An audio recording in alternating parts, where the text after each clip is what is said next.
Okay. Question?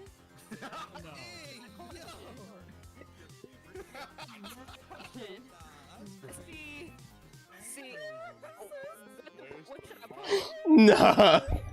Nah. I cannot. I have to be moral here. I have to be moral here. I'm gonna be moral. I'll just imagine No, yes you do. Yes you do. It's my last name. Look for it. Oh shit, oh shit, oh shit. Okay, hold up, hold up, hold up.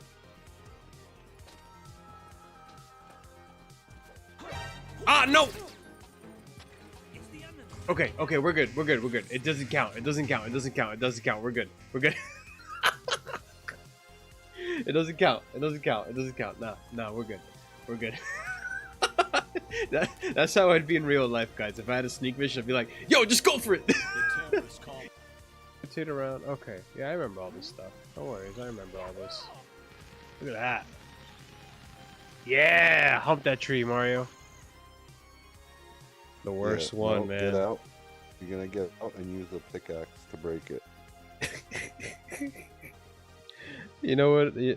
I've never seen The Boys, but I'm sure like one of them has like a superpower where they fly really fast and they fucking kill themselves by flying into something. Yeah, I can see that happening. Because it nearly happened to me. Now let's get the... Wait, I have a whole ass Minecraft I can use. Yeah, so now you're just gonna have to just rocket your way out.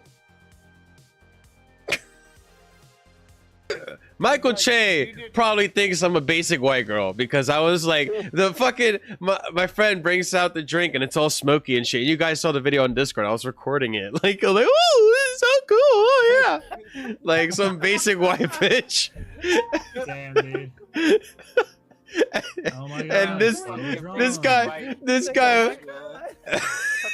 Che was sitting right next to you and you didn't even know it. Oh my god. Give me this shit. Oh. X. Step on your balls. I crunch your nuts. Okay, I'm done. I'm done doing that to this poor man. Yeah, well, that was horrible. I'm done. It's over. That's it.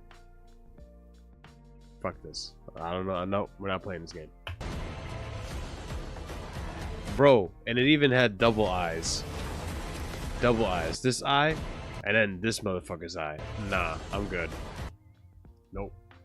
Nope. No eyes, no thank you. No eyes, no thank you. Fuck that.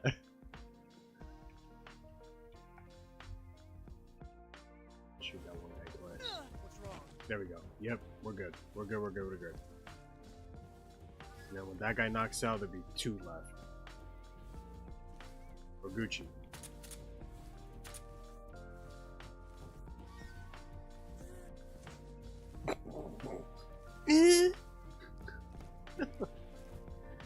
That moan though, bro.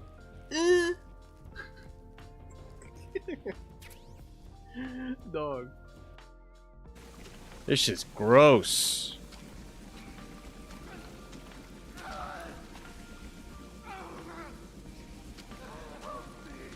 Nah.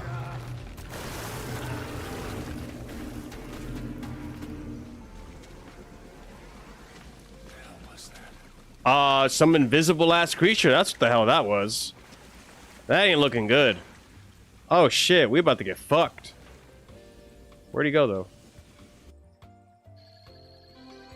Yo, you dead ass want me to get that there? How? How?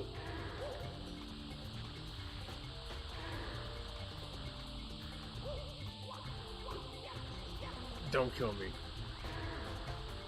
Please don't kill me. Yeah, watch me miss this star though. I have a feeling I might. And then I totally can't.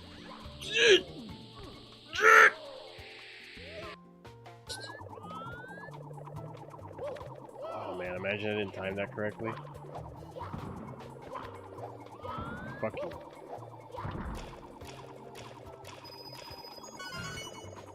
Go for this one first, so that doesn't happen to me again.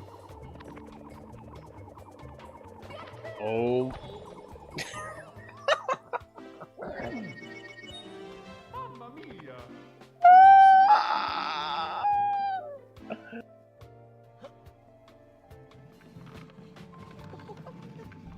Who hurt you, developer?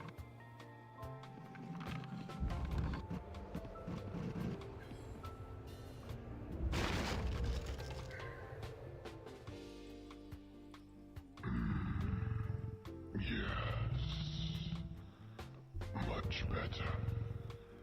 I won't be spilling my milk anymore.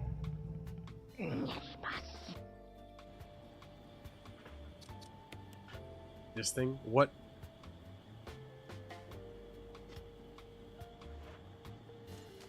Just kill me. You know what? I'll just kill myself.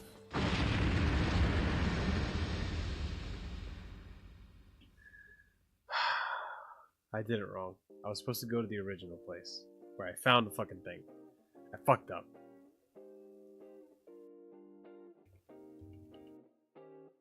Oh, so maybe it is one of those. Okay, maybe it is an Asian bias. I think it was a princess working. That's a really deep one. Okay. He seemed like he was very nervous. That nervous energy was a little bit off-putting, so that energy just didn't match. I'm gonna be that person. What's your zodiac sign?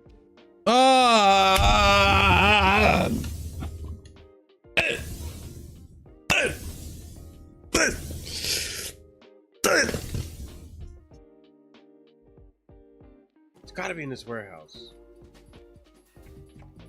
Oh, here we go. Oh, here we go. I called it. Yeah, bitches here, man. Can I go under?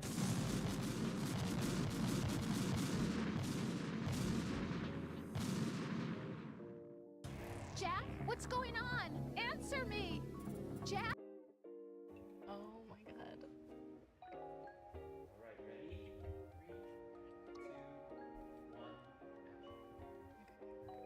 Sense of... Wait. Sense of taste? Oh my...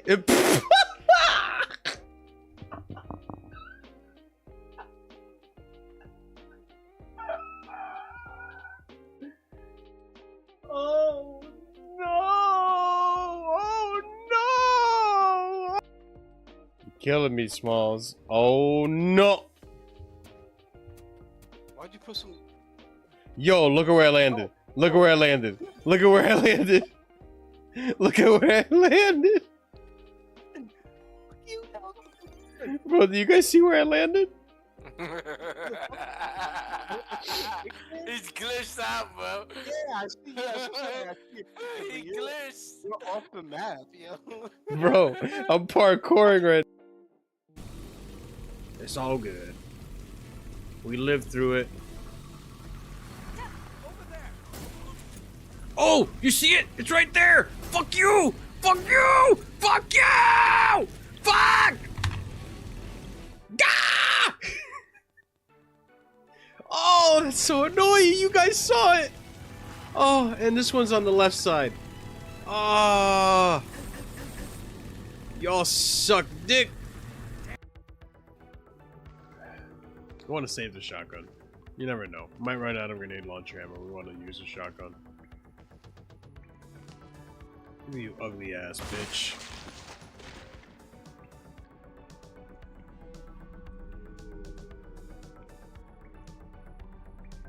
Well then. 2 times the charm. I'm just gonna go ahead and clip that. Clip. Clip. Damn. It's over. That was quick. Is it? Oh, it is over. Jinkies. Yo, my bad. Yo. I'm sorry. But to be fair, you look a little like Kevin Spacey, so I don't feel too bad about that. Yeah, you shouldn't. You shouldn't. Chocolate chip cookies? That's a tough call, man. I don't know what I would pick.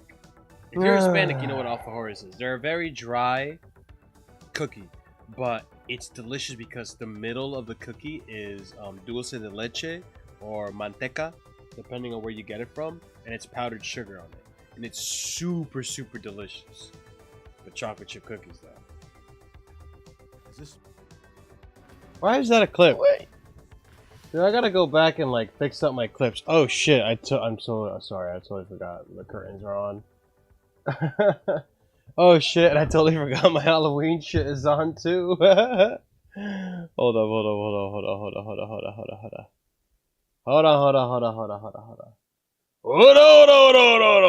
on. What's going on, guys? Hopefully everyone's doing okay. Hopefully everyone's doing all right. Hope you guys find yourself doing wonderful. Been a while. Hopefully you guys are doing good. Oh man, let's see. How do I turn this off?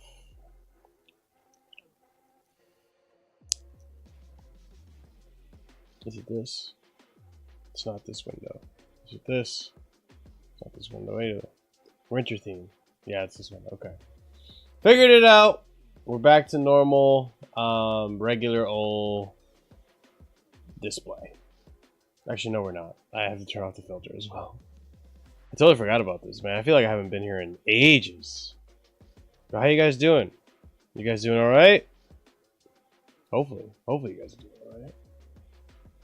I'd be upset if you weren't. I'd be upset if you weren't.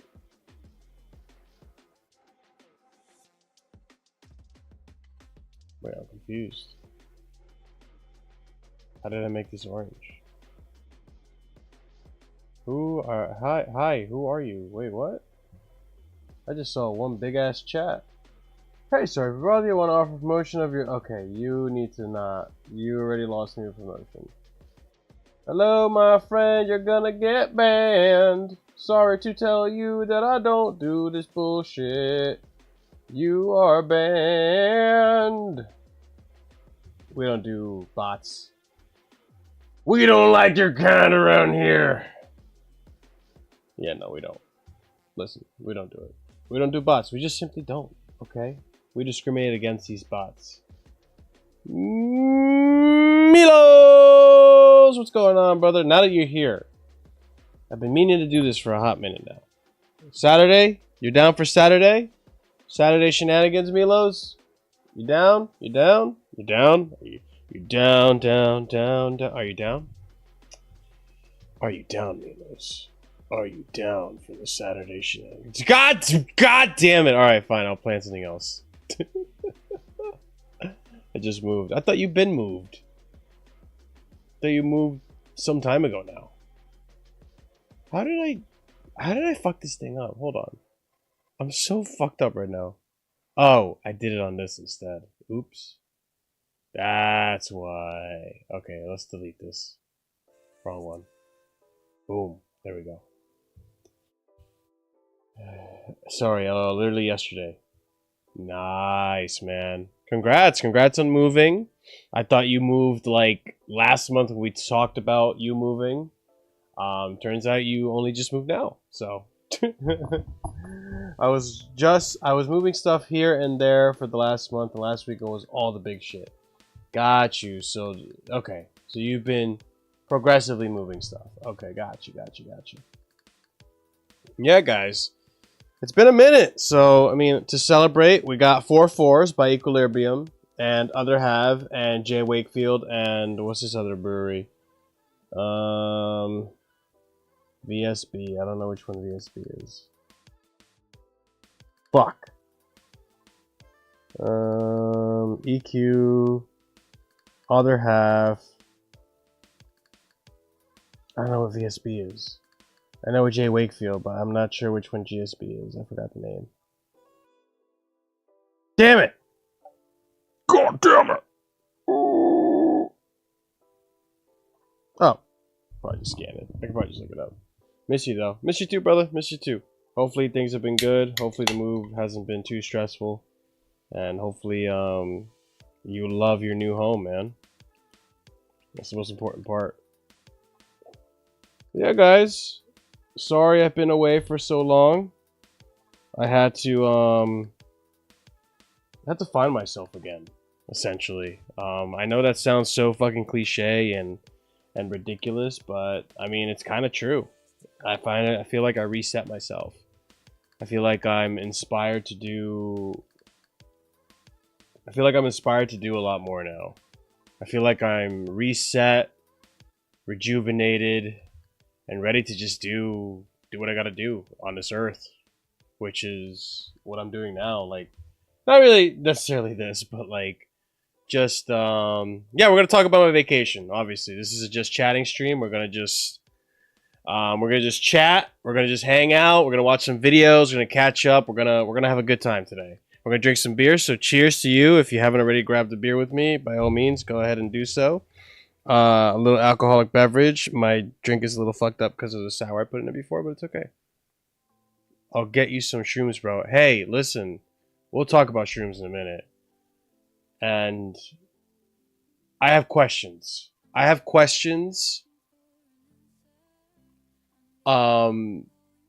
I feel like my experience over the weekend definitely made me realize a lot more about myself. And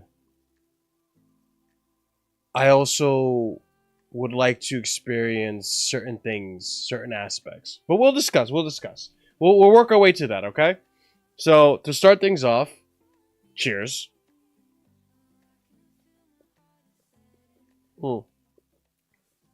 Tastes like an IPA to me.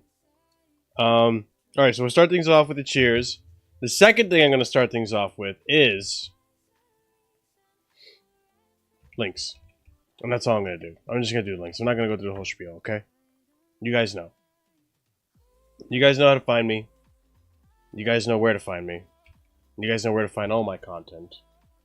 I strongly suggest you do so because it helps me out big time. Okay?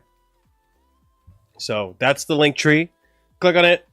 Find whatever platform you want to support, whether it be my band on on Spotify or whatever, my band's page in general, where you'll find all the platforms we stream on, whether it be my Twitch, YouTube, Kick, whether it be, and I'm streaming on 3 of them at the same time, whether it be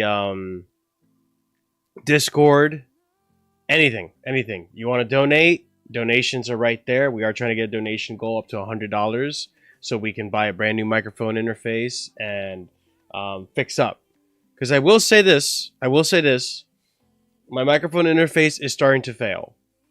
It is starting to fail because it's not the most expensive thing. It's moist pickle water. It's relatively inexpensive. So if we get an interface, it will help out a lot. It will help with quality and longevity as well. So if you want to help out, donation goal for $100 is a way to help out. And also, if you haven't already done so, check out the Patreon. I'm thinking Friday we're going to do a Patreon stream just to do a little bit of catch up, just to show some pictures and stuff and, like, you know, have some... I want to show you guys my trip rather than just talk about it. So I'll try to set something up so that you guys can see that on Patreon. I wanted to do a second stream on Patreon, but unfortunately just time constraints were a thing and I just never got around to it. And also the selfie stick that I purchased broke. So it's unfortunate, but what are you going to do? So be on the lookout. Friday will be a Patreon stream. So check that out and definitely accompany me on that if you haven't done so already. $5 a month gets you a Patreon stream. Also gets you a bunch of other exclusive shit. I keep reiterating it. It is a good way to help out the channel. A big shout out to Milos. Big shout out to Superfreak187. Big shout out to Hassan, who have been longtime supporters of the Patreon. And I appreciate you guys for helping me out with that. If we can get to 10 patrons by the end of the year, I'd be so grateful. I don't think it's going to happen by the end of the year because the end of the year is happening in 2 months. But if you can help me get to 10, I would really appreciate it. But yeah, that's just the plugs. Okay, let's get to the actual telling of things. Okay, so let's discuss Patreon. Or let's discuss not Patreon, vacation. Okay, so if you guys haven't already known, last Thursday, I embarked on a journey to Florida, and Florida was a big adventure. I'll share a lot more personal stuff on Patreon, but I will share a good gist of it on this stream. Because like the Patreon, I do want to keep it a little personal on Patreon because there's a few things that have been on my mind that have bothered me. But I feel like the best action is to get stronger and just not let that happen to me ever again.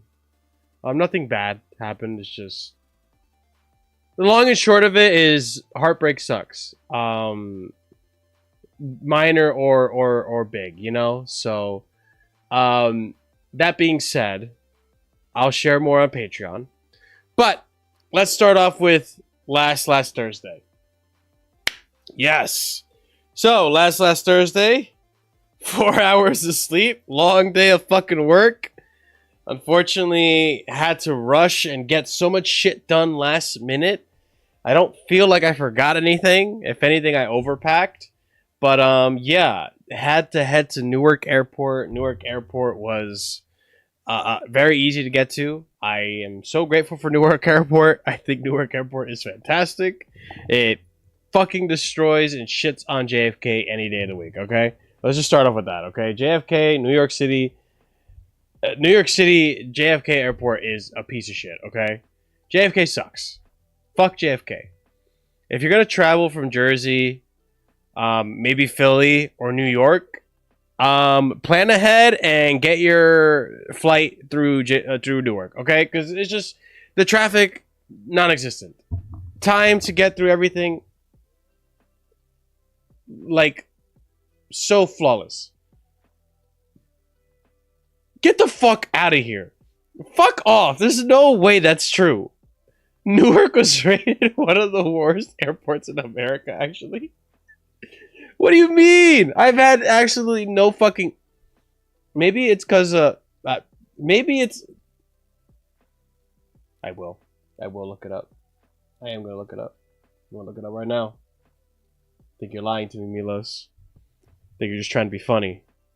Worst airports in America.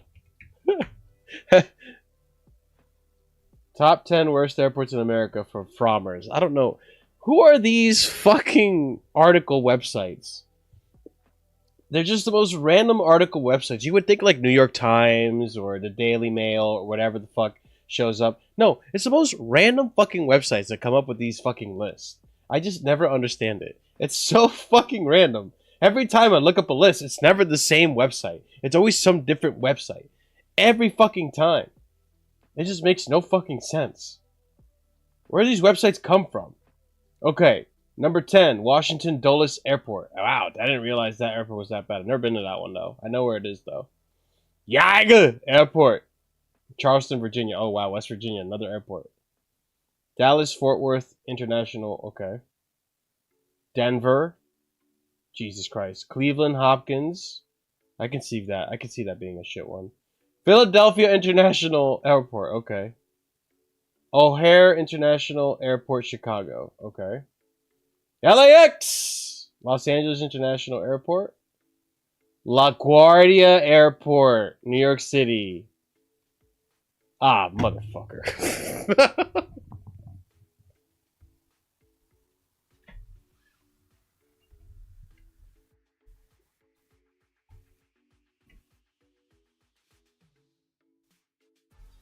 Listen here, motherfucker. You want to know why fucking Newark isn't that bad? Because there's no fucking traffic like there is in fucking JFK, okay? JFK's traffic to get there is horrendous. And the fucking transportation to get out of it, even worse. Problems, delays, cancellations, poor amenities, inconvenient location. Inconvenient location because you're going to get shot. Fuck you. Fuck you. This website doesn't know shit. That's why it's a random ass website no one's ever heard of, okay? Fuck this website. Delays, cancellations. As a delays and cancellations is really on the... Oh, it actually might be on the airport, actually. I shouldn't. Yeah. I'm also on Discord if anyone wants to talk, by the way. I'm going to unmute myself, undeafen myself. But yeah, so I am on Discord. Okay, actually, you know what? No, actually, before I even unmute myself and undeafen, let me finish my story. So we're going to finish my story, and then I'm going to undeafen on Discord, and you guys can talk to me and chill. You should write a song about how much you love Newark. Okay, I don't love it that much. We're spending more on a ticket to leave from Newark.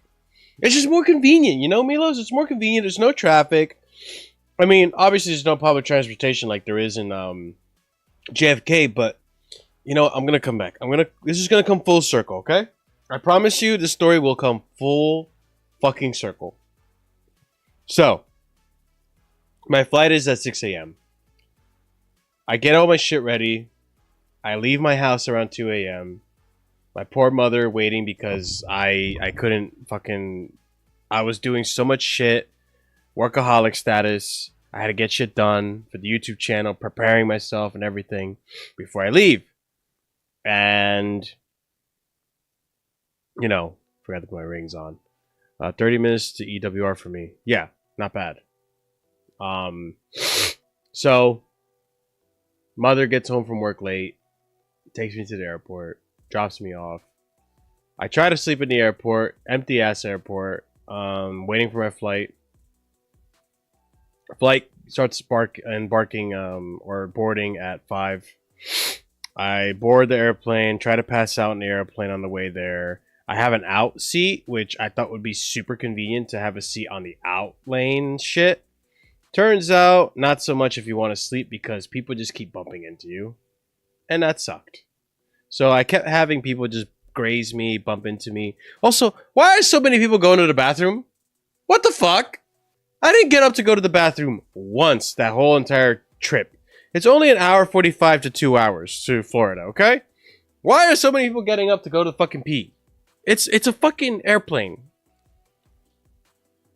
I guess window seat is the better win. Like, if I want to sleep, I guess window seat works out. I don't know. It was just so inconvenient. I kept getting woken up.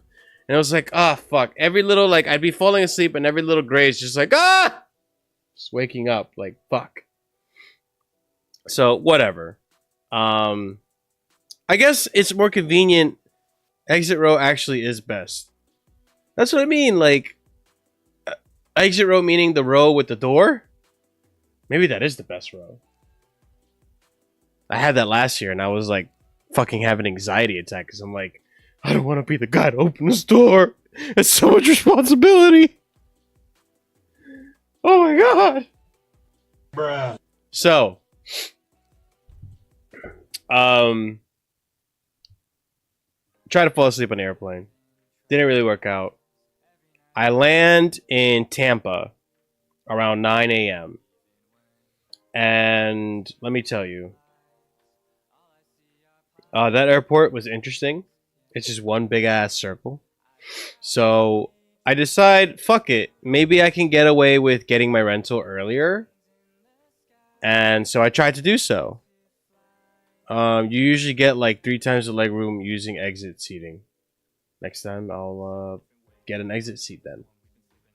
So I decide to try to get my rental early. Because I had a plan to meet up with someone at their home. They were going to host me. And I was also going to...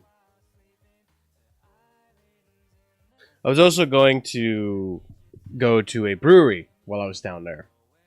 So, I go to get my rental. And wait a half hour in line. It's absurd. It's absurd how long I had to wait in line. I've never had to wait this long for a rental in my life.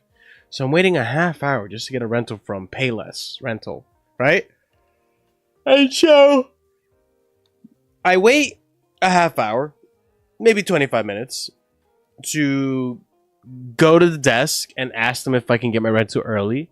And then they told me, like, well, if you get your rental now, you have to return it by this time tomorrow. And I'm like, well, that's not going to happen. And I'm not going to pay extra fees because I'm not going to get there in time. Pay less, deal with more. Is that supposed to be the catchphrase slogan or whatever? So I said, fuck that. Let me go and get some food, and I'll just come back later.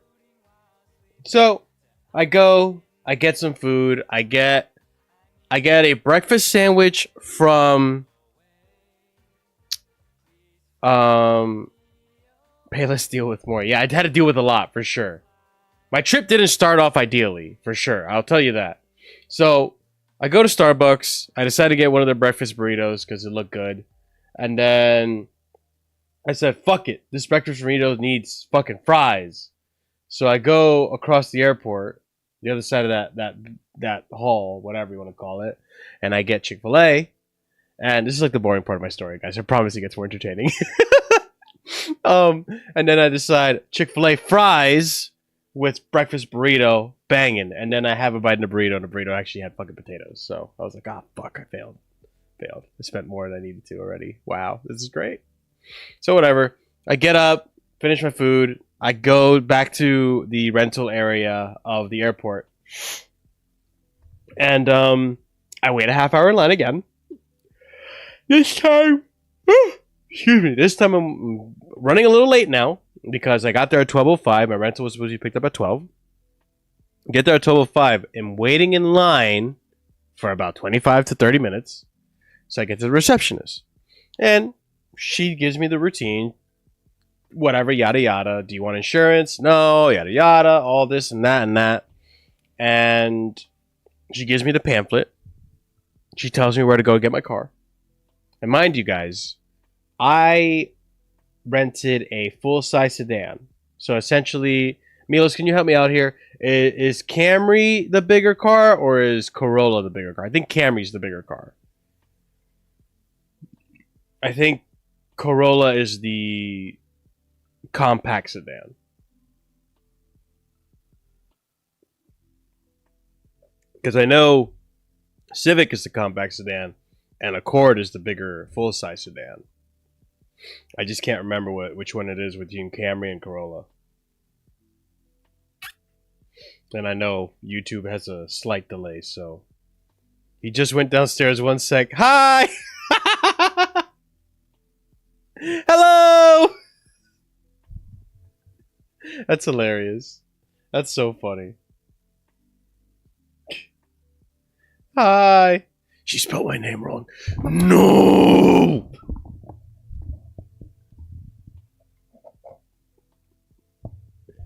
I'm just fun. I'm just playing Sandy. I'm just playing Sandy. It's okay. Everyone spells my name wrong once. Even though it's everywhere where you're watching me. You can blame it on autocorrect. Or you can say the exclamation point was supposed to be the second L. But, hi Sandy. I appreciate you. Hopefully you're doing good. Milos. Is the Camry the full-size sedan of Toyota, or is Corolla the full-size sedan? In other words, is Camry the Accord equivalent, or is Corolla the Accord equivalent?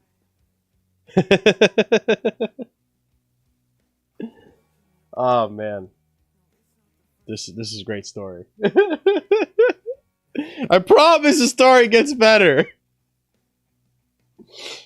It's a long story, okay? I'm gonna talk about my whole vacation pretty much, and everything that happened, everything that went down. I don't think Camry is even full size, to be honest. Really? Camry is the Accord. Okay. I guess. So, essentially, Camry was I supposed to get? A Camry equivalent. I go to my parking space. I go to my car. And I fucking see a big, girthy, black Dodge Ram 1500. It's not what you thought. So I'm like, what the fuck? This is not a full-size sedan. I am going to be driving in this thing for 6 hours. I have to drive this truck to Ocala and from Ocala to Fort Lauderdale. That's about 6 hours of driving. I can't tell you how many miles that is. I don't know. I think I put like 600 miles on that thing. But I just... In a truck? Are you kidding me? So, like, I'm not going to go... I'm already in a rush because I have to meet this guy at the brewery. I told him I'd be there by 12. It's 12:45 right now. And I'm like, shit, fuck. Okay. I go to the express line to try to talk to them there and tell them, like, hey, whatever. This is a discrepancy, is an issue. What's going on? So I go up there. A gentleman that was there was nice enough to let me, like, you know, cut him and let him go because he was a member. I wasn't. And I told the guy at the receptionist, like, hey, I just went to my car. I asked for a full-size sedan. It's supposed to be a Camry, and I have a Dodge Ram 1500. What the fuck is going on? And also, did you guys charge me for a Dodge Ram and not a Camry? Because I paid for a Camry. So he looks at it, and it turns out the fucking lady at the reception desk fucking charged me for a fucking truck. And I'm like, what the fuck? So she charged me for a truck, doesn't fucking tell me my car's unavailable, and doesn't tell me that I can maybe wait for the car to come back so I can get the actual rental I wanted. Doesn't tell me that there's a lower option or a higher option like an SUV or something. Nothing. No information whatsoever. She literally just gave me the truck, gave me the pamphlet, and sent me off. Like, what the fuck? What kind of customer service is that? That's shit customer service. Yeah, deal. Exactly. Pay less, deal with more. I had to deal with a bunch of their shit. And look, normally if I wasn't in a hurry, I probably would have sat there and dealt with it. But because I had to fucking leave, because I was in a hurry, I was like, all right, fuck this. I have to go. So I grabbed the truck, fucking wide angles. And you know what makes it even worse? This truck was plain Jane. Okay, listen, people are probably not gonna like this.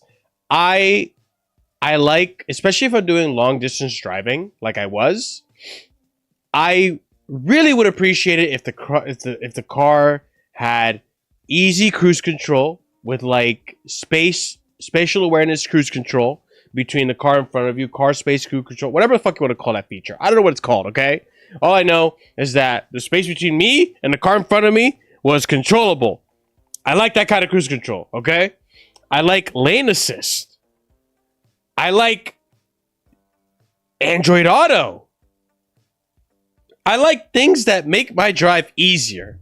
For fuck's sake, even the monitor in the middle console was hard to look at because it was at a weird angle. I don't know if it was made weird so that the passenger could look at the monitor and not me.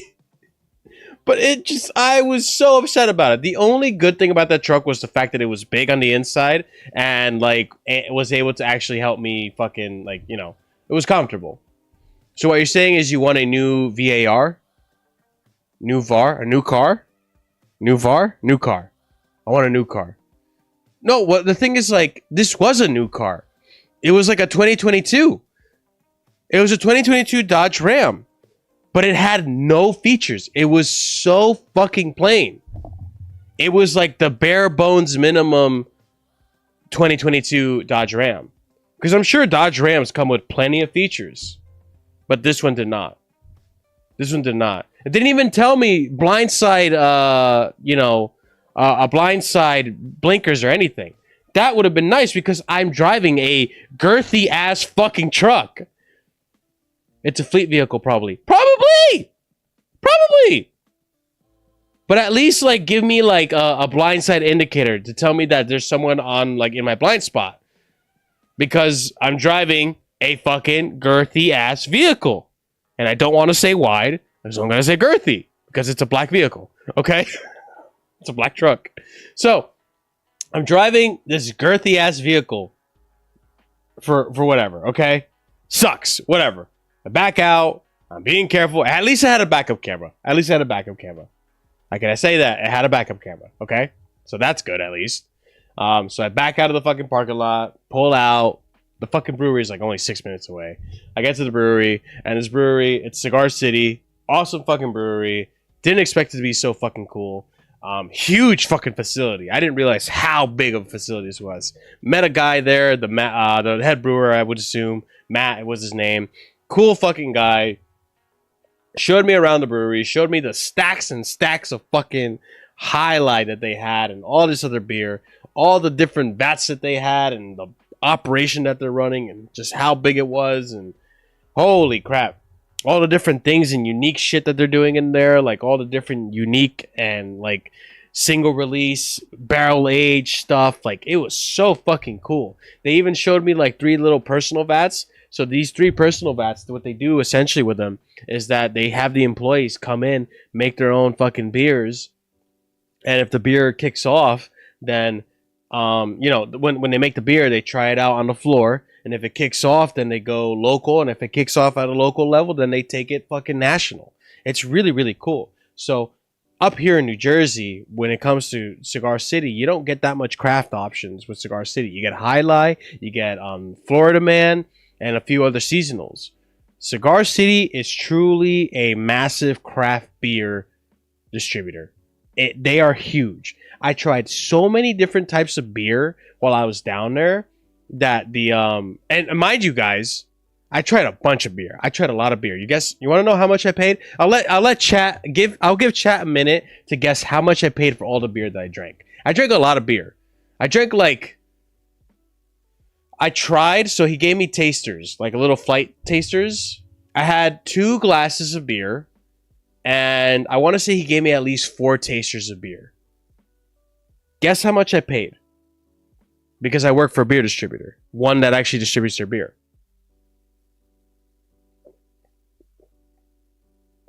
Without tip. Guess how much I paid without tip? Or before tip, I should say. Because I did tip him. I learned my lesson the hard way. Last time I went to a brewery for the hookup. But yeah, guess how much I paid? Give you guys another minute. $45. Okay. Milo says $45. Anyone else in chat want to participate? Let me know how much you think I paid. Give it another second or two. I know there's some of you out there. I know there's some of you out there. So let me know. Okay. 10 seconds. It's going to be crazy. You're never going to know. All that stuff, right? The tour as well.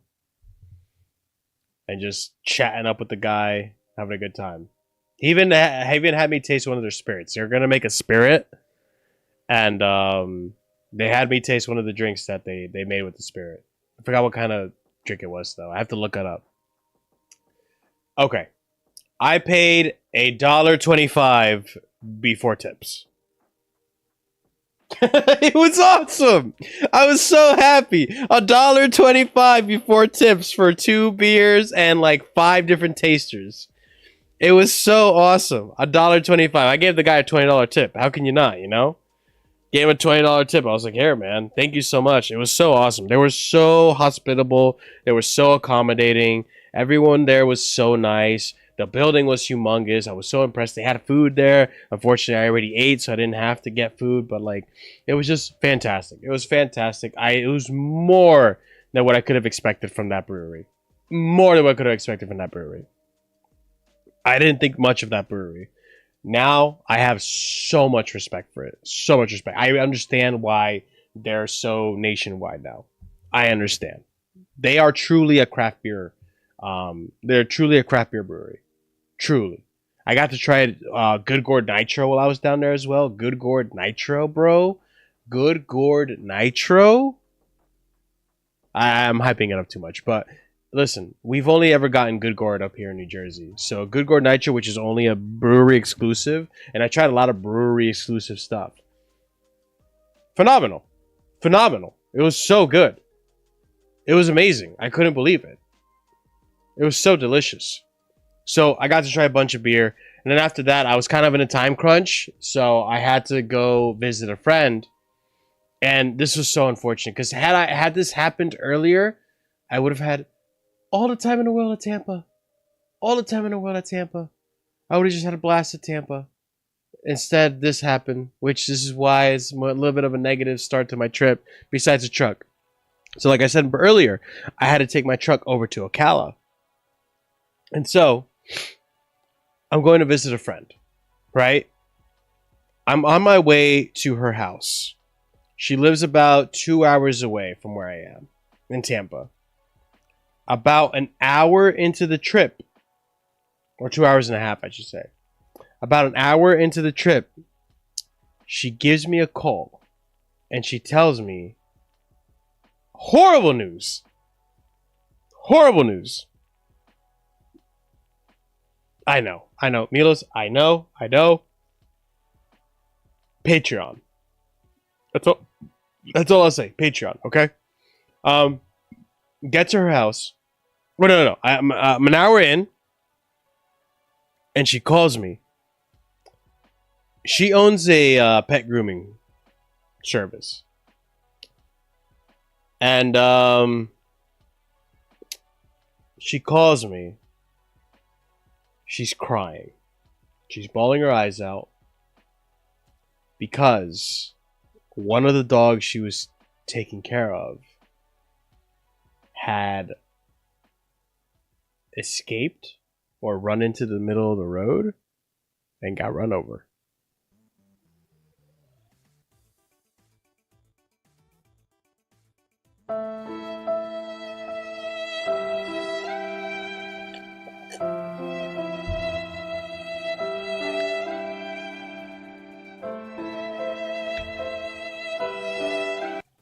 Yeah. Maybe it would have been a little insensitive to have played that violin music, but I kind of wanted to emphasize it was not a good moment. It was sad. I didn't know what the fuck to do. I don't know what to say. I don't know what to do in that moment. So I kind of just said, hey, I mean, I'm going to come anyways and try to comfort you in this situation. It seems like really shitty, and I don't know. I figured that maybe I could do something to help, okay? So I commit to the drive. I get there, and she does let me in. Like, we hang out for a bit. We discuss things. You should have told her how irresponsible she was. Jesus Christ, dude. I feel like that would have been so bad. Listen, these things happen. Dogs can be really energetic. They escape. I mean, she's been doing this business for a long time, so yeah, I don't know. So I get there. She lets me, hang out for a bit. To try to get some doggy style from her doggy tragedy. I did. Well, I also wanted a place to stay. I didn't have anywhere to stay that night. I was kind of counting on her to host me. And so, fuck. I get there and we talk for a bit, but unfortunately, she was getting a lot of anxiety, understandable anxiety, being that she's gonna have to tell these owners what happened, and that's all she can think of. It was probably a traumatic experience to see that dog and have to fucking pick it up and take it fucking back into the house. And yeah, it's a lot. It's a lot. So you needed a doghouse too. I did. Bruh. I did. So like, I out of the kindness of my heart, because I do care for this girl, I had offered to just, rather than being selfish, I said, I offered to leave because clearly she wanted to be with her mother. She had mentioned it. She was thinking about it a lot. She was getting anxiety from it. And like, I held her and I told her, listen, don't feel bad about this. Shit happens. This is an accident. And if it makes you feel better, if you're more comfortable not having me here because you feel bad about the situation, I will leave. It's totally fine. I will go to Fort Lauderdale and I'll be okay. You don't have to worry about that at all. This is not your fault. This is whatever. I try to be as nice as possible about this. And so, like, she tells me, yeah, I would feel better if you left because I do want to spend time with my mom and I don't want to just leave you here. I would feel so bad. So yeah, that's how that happened. So I drove 2.5 hours for about to visit a friend for 30 minutes, and then I had to drive my ass over to Fort Lauderdale. What if she did it to not hang out with you? That would be really shitty. That would be so shitty. That would be so shitty. Oh my god. If that were the case, I think I'd have to tell her off. I would have to. There's no way I would let someone just step over me like that. I'm sorry, I'm terrible. That is event. And Sandy was the one who told me to say it. No, you're blaming Sandy. You're blaming Sandy. It was you, okay? Stop it. You're blaming her. I doubt she did, though. Yeah, no, I doubt so, too. There was no way. It would have to be so cruel of a person. Well, not that cruel, but, like, you'd have to be such a shitty person to do that to someone. But, like, it was just... Ugh. Like, I didn't want to, but I also didn't feel too bad about it, because, like, alright, whatever. At least I don't have to get up super early in the morning to return my car. You know? I didn't have to wake up super early to return my car. So, alright, Sandy, you get the credit. But, like, so, it was kind of like listen, I try to see the positive in things, okay? So, I try to see the light at the end of the tunnel, and for me, the light at the end of the tunnel was like, okay, so I don't have to fucking wake up fucking 8 in the morning to return the car. I can wake up a little later, okay? So what I did is I drove as far as I could. I drove 4 hours pretty much the whole time. I think I took like an Adderall or something and just took me all the way over there, right? And then boom, I got to a rest stop, went into the back seat. This is where the Dodge Ram actually came in clutch. Went into the back seat, laid the fuck out because it was girthy enough, and I slept. I slept in the back of that goddamn Dodge Ram at a rest stop. Made sure I locked the fuck out of my cars and everything. So, woke up, went to Fort Lauderdale, and the reason I slept in the car is because my cousin was returning from a cruise.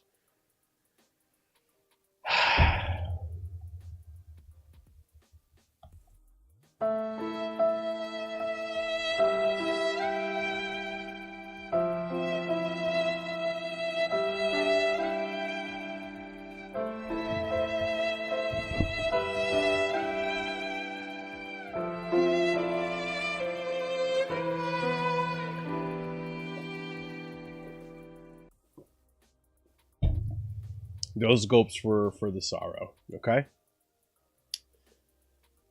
Sometimes things don't go according to plan. Sometimes they don't. Yeah, let's not talk about that. Let's talk about the rest of my trip, okay? The rest of my trip, that was awesome. Okay? So yeah. My cousin was returning from a cruise that night. So I couldn't stay there that night. So I had to wait until Saturday to go see him. That being said, I arrive to Fort Lauderdale, return the car, put in my complaint, wait a half hour in line again, by the way. I waited a half hour in line once again just to get a phone number. So I got a phone number. My cousin's waiting. I feel so bad. So I get a phone number. And so I get the phone number and my cousin picks me up and I'm telling my cousin like, hey, we need to go somewhere to watch the Chelsea Arsenal game and we need to go somewhere to watch the UFC fight. So we tried to go to someplace close to him called he lives in Pembroke Pines, which is like an outskirt of Miami. We go somewhere close to his place called what was it called? Twin Peaks, which is essentially Hooters. I don't know why he likes that place so much. He's married, but I don't know why. I guess married men just like to go to like Hooters and fucking Tilted Kilt and Twin Peaks and babies in skimpy kinnies. What? And babes in skimpy kinnies. Oh, okay. So yeah, he just wanted to go there. Mind you, they do have good food and they have some pretty good beer. I'm not gonna lie. Listen, despite the fact that there are some broads over there, okay, who says broads nowadays? Jesus Christ, I feel like I'm fucking from Long Island in the '80s or some shit. Yeah, you like them broads? Like, fuck me. Okay, whatever. This is the beer talking. Listen, despite there being some lovely, astute ladies there, the food's pretty good. I've been there, okay? What are you, 70? Yes. I'm also Bender from Futurama. He is my spirit animal. There is some good beer there, and there's also some good fucking food, okay? So, we're waiting in line, and I think everyone is there to watch the fight, so people aren't leaving. We were waiting in line for like about half hour. The Chelsea game pretty much finished while we were there, okay? And that's where I saw Chelsea concede the fucking goals, and it drew, okay? I didn't get to really watch the game too much, but unfortunately, that's what happened. We left there, and we decided to go to a local area. And his local area turned out to been pretty fire, I'm not gonna lie. Food was pretty good. There was barely anyone there. And we got to watch the fight. Got to see fucking Volkanovski getting knocked the fuck out. So there was that. So yeah, that was a good time. Then we headed back to his place. I unpacked. And then he forgot he had to hang out with a friend that night. So we decided to go hang out with his friend Alejandro, who is also a Peruvian like me. And we went to a brewery called Funky Buddha. Bro. Funky Buddha, cool fucking brewery, okay? Cool brewery. Girl there was hitting on me. People felt it around me. My cousin and Alejandro was like, "Did you feel something?" I felt something. I think there was something there. So I went and asked her number, and shit. It didn't work out. She has a boyfriend. Okay, whatever. So, but whatever. All right, doesn't matter. So, I get a flight, right? And I get this awesome grilled cheese. It's probably the best grilled cheese I've ever gotten, okay? Best grilled cheese. And listen, you miss 100% of the shots you don't shoot, okay? You miss 100% of the shots you don't shoot, Jose. That's why I just decided, fuck it. I'm in Florida. Who gives a shit? You know, like, I'm gonna do it. Why not? So, I fucking get the best grilled cheese in my life. So it's bread, bacon. All right, you ready for this? All right. Penis in hand, hand on vagina, okay? Because you're about to fucking get wet. I'm coming on your ass, man. Let's go. I'm coming for that ass. Pause. So, I got a grilled cheese with bacon, obviously the bread, Gruyere cheese, monster cheese, and fucking brie cheese, bro. Where the fuck are you gonna get a fucking grilled cheese like that outside of your home? That's some quality cheese right there. Tell me I'm lying. That's some quality cheese. Monster, bruh. Exactly. That's what I was thinking. I was thinking the same thing. Monster cheese. Munster. Oh, fuck you. It's good cheese. That sounds like such a good fucking monster cheese. Yeah, monster cheese. Cookie Monster cheese. No, it was good fucking, like, it was a really good fucking grilled cheese. Not to mention the beer itself was fucking fire. It was good fucking beer. So, I went back inside, by the way, and I ended up getting a shirt for my friend who is a big fan of that place. And then we crossed the street because there was ever have it with a slice of tomato. I'm not a big fan of tomato, not gonna lie. I'm not a big tomato guy. I thought about it. I thought about getting the whole lettuce tomato combination, but I wasn't, one, I wasn't that hungry, and two, I'm not a big fan of tomato. So yeah, I'm not a big tomato guy. Like the raw fruit tomato. Like tomato sauce is different, but like I'm not a big tomato guy. I'll have it. Doesn't bother me. Like if it's on a burger, I won't ask to take it out. You know, it doesn't bother me that much. But I'm just not a big tomato guy. Nah, grilled cheese with bacon and a slice bomb. Next time, I'm gonna have to try it because I feel like grilled cheese is food that I don't try enough of. I feel like prior to that grilled cheese, the last time I had grilled cheese was back in like 2017 when I went to like Electric Forest and I was visiting a girl that I was talking to's food cart, and she happened to have a grilled cheese food cart. So I should catch up with her, girl. I should see what she's up to. I should go catch up with her. Yeah. Anyways, I came out of this a fucking different man. I feel recharged as fuck. And in fact, I feel like I should take a second vacation a year. Okay? Because I feel like one vacation a year is too long to feel this recharged. Like, I genuinely, I feel amazing. Like, I feel great. I feel like I came back from this vacation ready to kick ass and just inspire and motivated to do everything that I do every day. Like yesterday, like you guys don't notice, but yesterday I got so much shit done. I didn't realize how burnt out I was. So recap of your vacay. No, not even done. I'm not even done. I'm only on the Miami part. There's a whole Jacksonville part to talk about, okay? There's a whole Jacksonville part to talk about. Your booty call didn't work out, so you got grilled cheese instead. Listen, that's not... When you say it that way, it makes it sound so bad. I'm not that thirsty. I am not that thirsty, okay? Listen, if I wanted to, there's booty cheeks to get in Jersey. I don't have to travel all the way to Florida for it. I just wanted to happen to travel to a certain part of Florida for a certain part of cheeks, okay? That was only for a day, though. And I was already in Florida anyways. I wasn't working anyways. I wasn't losing out on work. I was still punched in and still working. So, anyways, back to my story. Right? Let's bring it back. Let's not let the ADHD defeat us here. But I'm thinking about doing a second vacation a year, depending on what job I'm in and stuff. We'll see. So, we go across the street from Funky Buddha, and we go to an arcade spot that was absolutely free. It was absolutely free. It was so cool.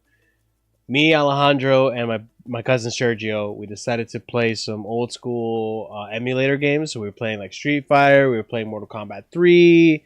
We just had a fun time with that, right? Then we went over and we played Mario Kart. Turns out we all kind of stink at Mario Kart. But like we weren't that bad. Like my cousin Sergio was pretty bad. I wasn't that bad. It was a good time. We hung out there. Then we finally came home. Whatever. It was a good time. Then the following day, what did we do the following day? I think the following day we just hung out at home. I think I decided to go to the... What did I do? Because he picked me up on Saturday. Sunday he was off. Oh, Sunday we decided to hang out with my aunt before she went to Peru. My aunt was going to go to Peru. So Sunday we hung out with my aunt. Unfortunately, my cousin's wife was working, so she couldn't hang out with us. My cousin's wife is really cool. She's really cool. Adeline's a cool person. I really wish we could have hung out with her. So me, my cousin, and mi tia, yeah, exactly. We hung out and we got Peruvian food at a spot that she recommended. That was really, really fucking good. I was really happy with the food. It was expensive, but you know what? It was worth it because not only was the food good, the portion size was actually respectable. And if you're Peruvian, then you understand. Portion size is almost like a big part of the Peruvian culture. Plus the quality of the food. So I was happy with the quality of the food. I was happy with the portion size. I couldn't complain. It was a good time. So got to catch up with my aunt before she left for Peru. She was really like happy to see me. We laughed. We had a good time. We had some Peruvian food. We went to Walmart. I had to get a few things from Walmart. She had to get a few things from Walmart. Then she went. We dropped her off. Came back home, and we just hung out at home. Was it like a hole in the wall type of place, or was it like an actual restaurant? It looked like a hole in the wall type of place, like a type of restaurant that's like in the middle of a plaza, like in a plaza. Sometimes the small places are bomb. Yeah. No. It was one of those places, Milos, that like you look on the outside of it and you're like, damn, this place looks like shit. And then you walk into it and or you walk inside of it and it's like, oh shit, this place is awesome. Let me see if I can find it. I'll show you guys in a minute. Here, I'll put it on stream right now. Let's switch over to here. Nope. That is not the screen I wanted to show you guys, but hey, what's up, chat? Hold on. I got you.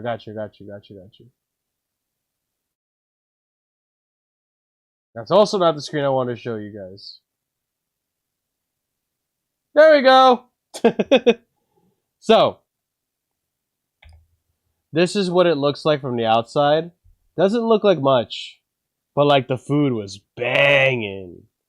Like that's a small portion. Like what they gave me, I'll show you guys on Patreon. But like the food they gave me, fucking banging. Sometimes the small places are bomb, the best kind. We still have to link up so we can set up my stream deck.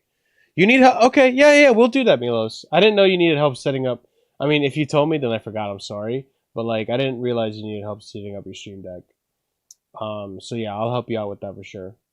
Papa Rellena? They had Papa Rellena? What the fuck? I didn't know that. But yeah, the food here was absolutely banging. They probably had oh, I wish I got that when I was there. They probably had some awesome fucking they probably had some really fucking awesome cuisine as well. But yeah, this is the spot. It seems like a little shitty joint, but it's actually really good. Like, the inside of it was really nice. Really, really nice. Like, I was actually really impressed. And for the price too, like, it was really good. See, you look at this place, you don't think it's shit. You know what I mean? It doesn't look like shit. Food looks good. Okay, yeah. That food looks amazing. Dude. Milos? Okay.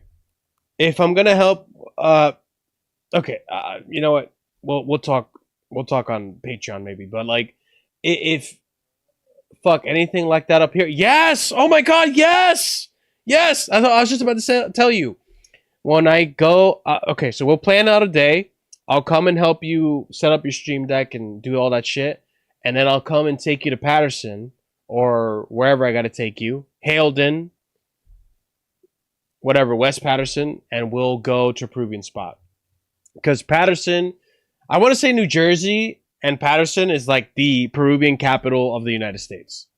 I can't think of another area or another place in the world or in New Jersey that has, or not New Jersey, United States. I'm sorry, the beer's getting to me. I can't think of another place in the United States that has as many Peruvians in the population as like New Jersey and Patterson. At least I'm not aware of. I haven't done enough research. Maybe there are places. Maybe California has places. Who knows? But like New Jersey, Patterson has really, really good.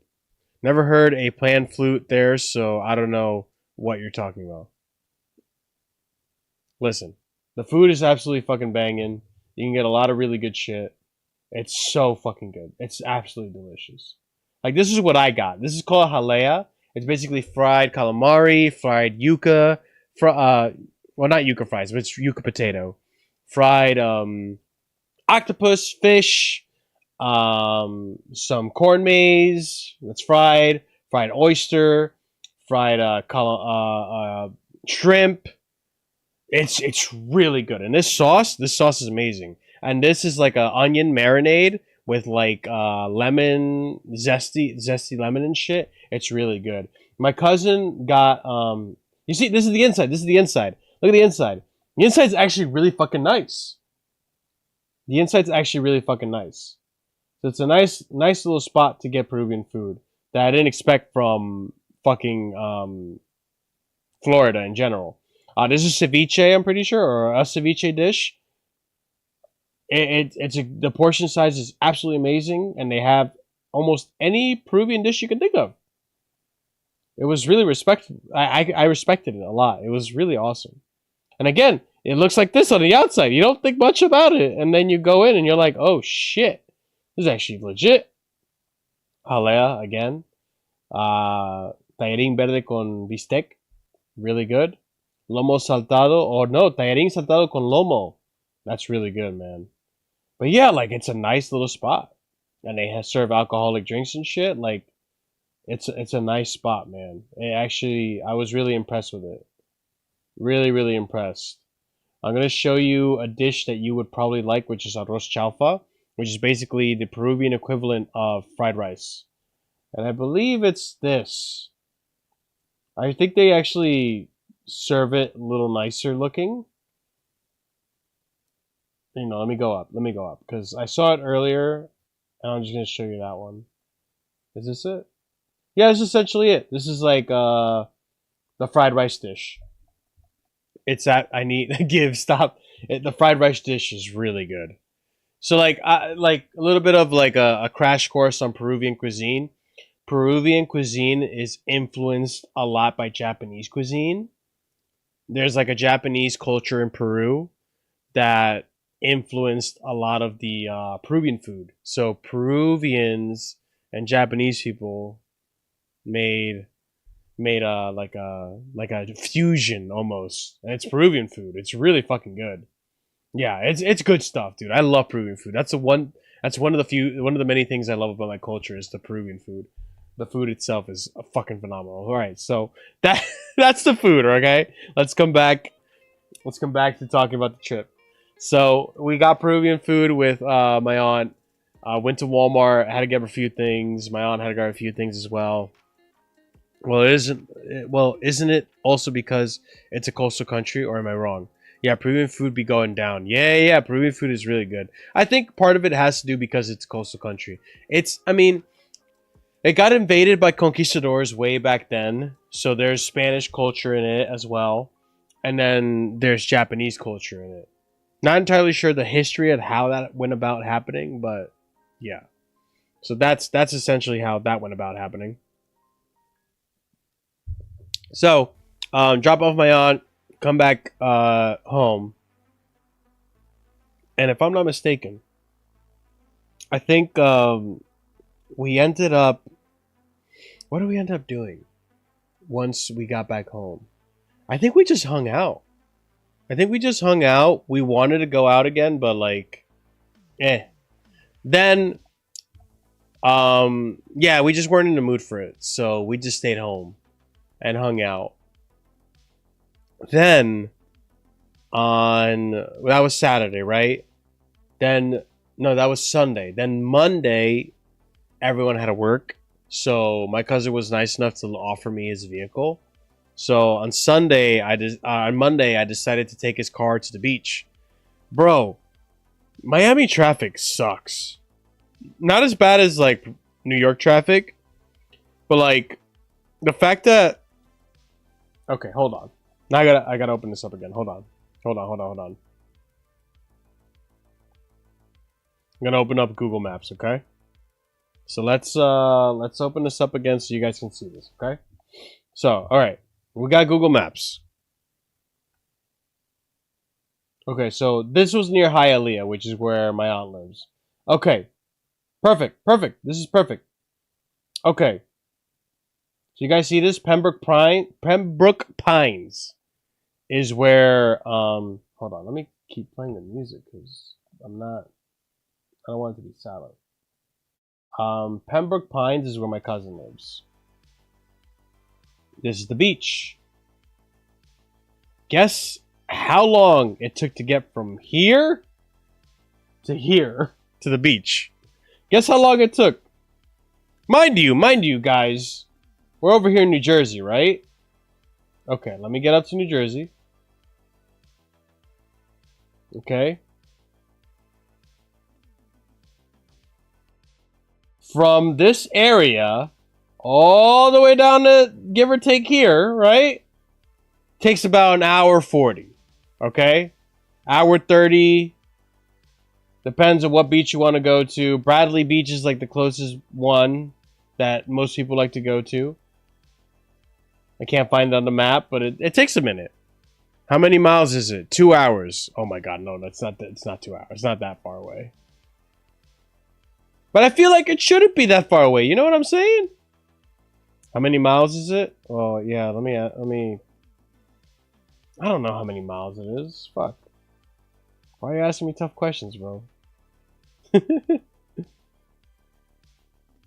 I don't know. If I had a guess by this indicator down here. 1, 2, 3, 4, 5. 10 miles? About 10 to 15 miles. I'll say that.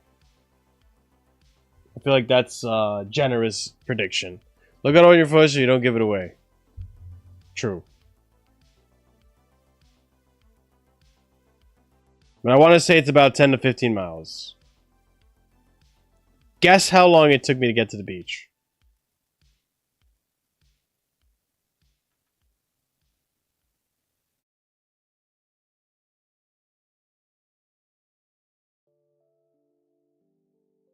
Guess how long it took me to get to the beach, boys.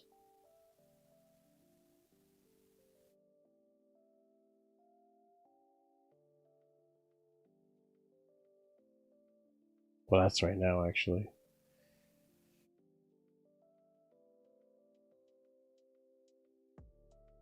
I mean, Milos, you're pretty on the money. Yeah. It took me about 45 minutes to get to the closest beach. So I went from this area to this area, right? I didn't actually go to this area, though. I went to Sunny Isles. Where is that? Let me zoom out a little bit. So this is Hollywood. Sunny Isles is a little further down here.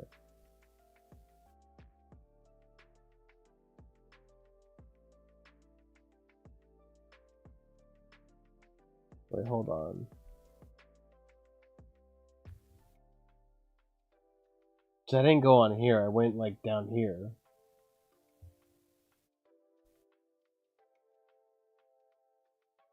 Oh, there's an LA Fitness here. Cool. This is Edgewater, Town Square. I didn't go to Miami. Also, I haven't gone to downtown Miami yet. Holy shit, I just thought about that. Didn't even occur to me. I ended up going to Sunny Isles, but I don't see it on here.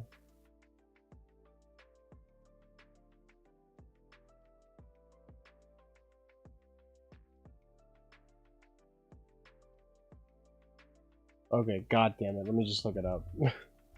Sunny Isles. Oh, I did cross the thing then. Fuck! I didn't realize I crossed this thing.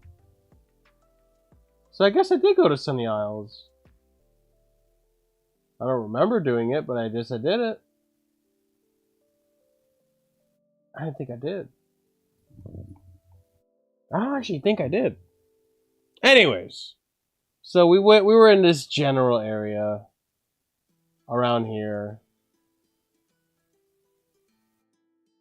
Somewhere around here. And yeah, man, it just fucking took about 45 to 50 minutes just to get there. Which I didn't think, considering like how close on the map compared to New Jersey like this fucking place was. So from here to here. Well, I mean, I guess it kind of makes sense. Gotta go cheese on my mind, that's why you don't remember. Yeah, I think I do. Yeah, that's just true. So yeah, it was a little surprising. I didn't expect it to take so long to get there. But regardless, I got there, walked over, forgot to take my cousin's license plate into mine when I was supposed to pay for parking. So, I didn't pay for parking. Luckily, when I came back, no parking ticket. But I chilled on the beach. Beautiful women on the beach. Honestly, beautiful women in general in Florida. So, I mean, single guys, Florida. It makes sense. Anyways. Yeah, went swimming. actually did like a little bit of a workout. I had like that antsy feeling, like I had to get a workout in, so like I went swimming for a little bit. My fucking skin bikinis, man. So my beach umbrella kind of went flying, so I had to come out of the water to get that.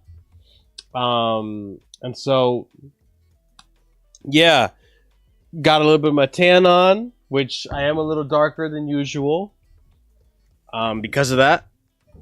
But yeah, no, just had a fantastic time there. Didn't get to spend enough of it. And I will say also, I didn't like this beach too much because there were buildings all around it. And those buildings, like, kept blocking the damn sun, man. It was annoying. But, hey, it is what it is. I got like 2 hours out of it, which is fun. 2-3 hours, I was able to enjoy myself at the beach, which I've had no time to go to the beach while I was in Jersey this year. So, did that. Then I just... And the beach wasn't that populated, by the way. Maybe like a quarter. Maybe even an eighth.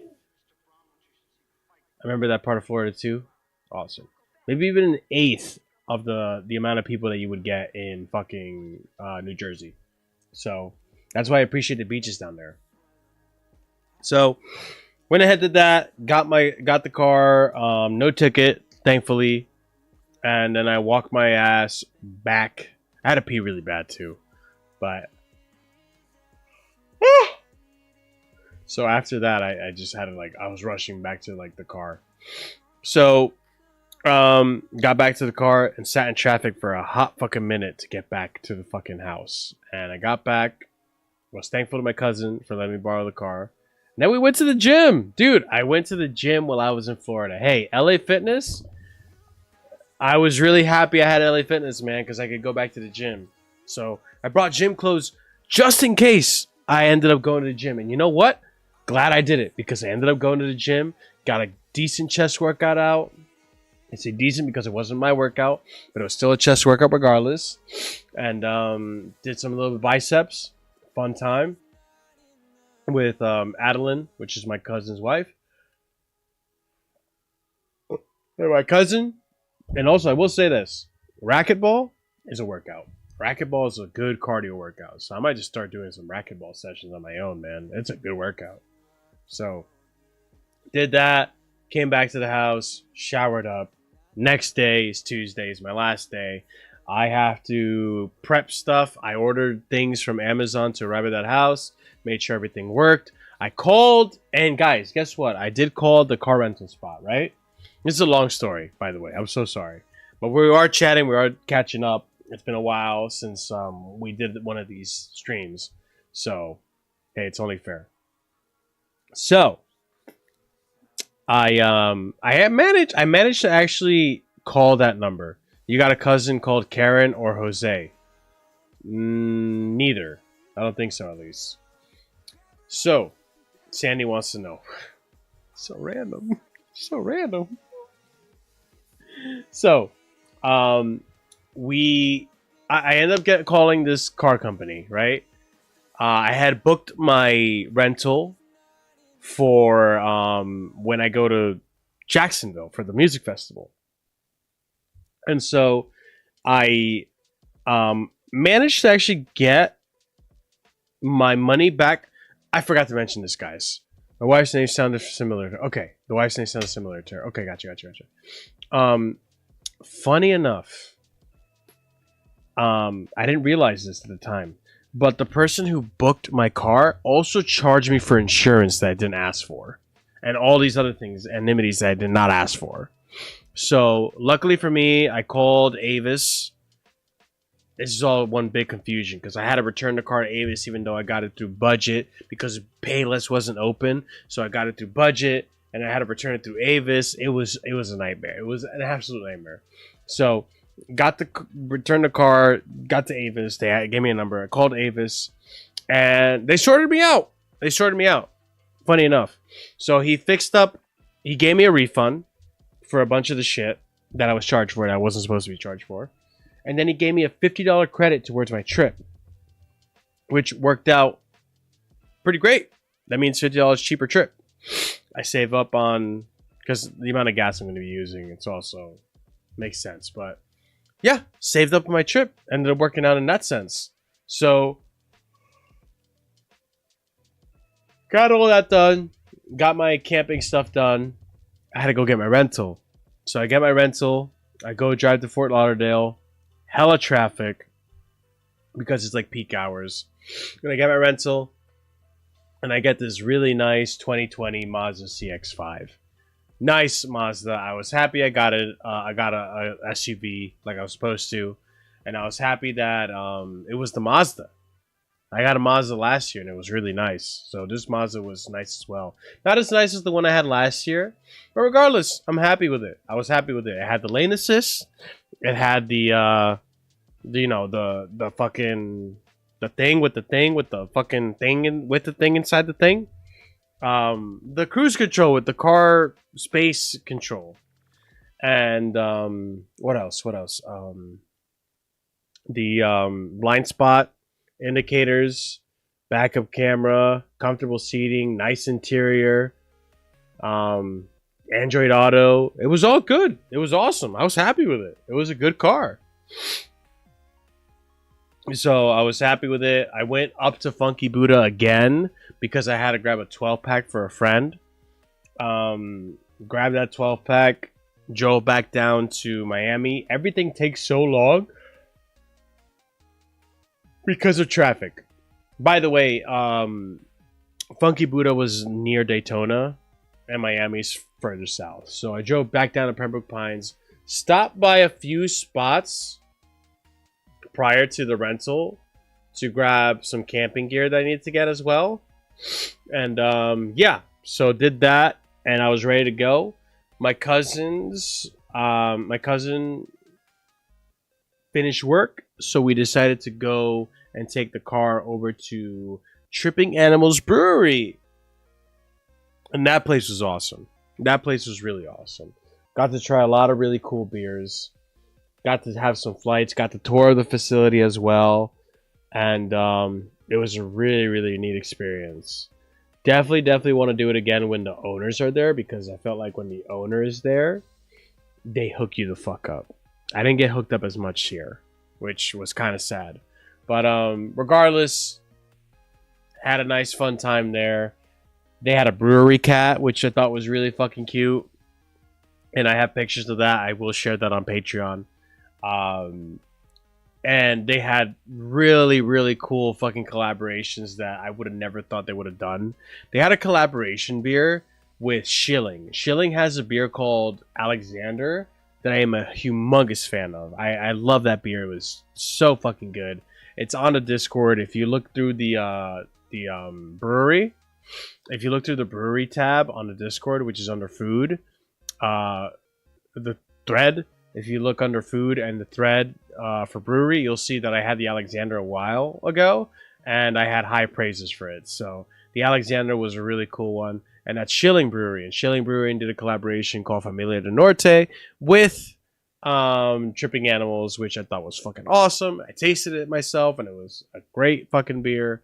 And I tasted a few other ones as well that were at the brewery while I was there. So it was awesome. It was actually really, really cool experience to see. And then me and my cousin headed back home. Actually, on the way back home, we stopped by a place called Flanagan's, I think. And we got food. And there's pictures of that as well. We got a nacho thing. And it was a lot of food. It was so much food. We got nachos as an appetizer, thinking like, oh, it's not going to be that much. It was a lot of nachos. It was a lot of fucking nachos. And then we get our fucking burgers and fries. And it's a lot of burgers and fries. This is a place where you go to get obese, okay? This is a spot you go to get obese. It was a lot of fucking food. It was too much food. It was insane amounts of food, okay? I don't think we ended up finishing any of it. Yeah, I don't remember us finishing any of it. It was so much fucking food. So, then, come home, shower, rest up. I gotta get up early the next day, say goodbye to my cousin because he's not gonna be awake. Get up early, travel to Jacksonville. And I will say, on my way to Jacksonville, I did have a low fuel scare, okay? I had a low fuel scare. I didn't think my car was going to make it. My car barely fucking made it. It was to the T, 1 mile away from the rest stop. Okay, hold on. See if I can find this shit. Let's see if I can find this shit. I think I can. Okay. We're close. I slightly remember where the fuck it was. No, it wasn't up here. Okay. Let's see. Slightly remember. Slightly. I think I was up here.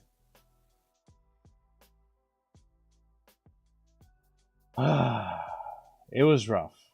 That's all I'll say. Goddamn. It was like in one of these like fucking areas where like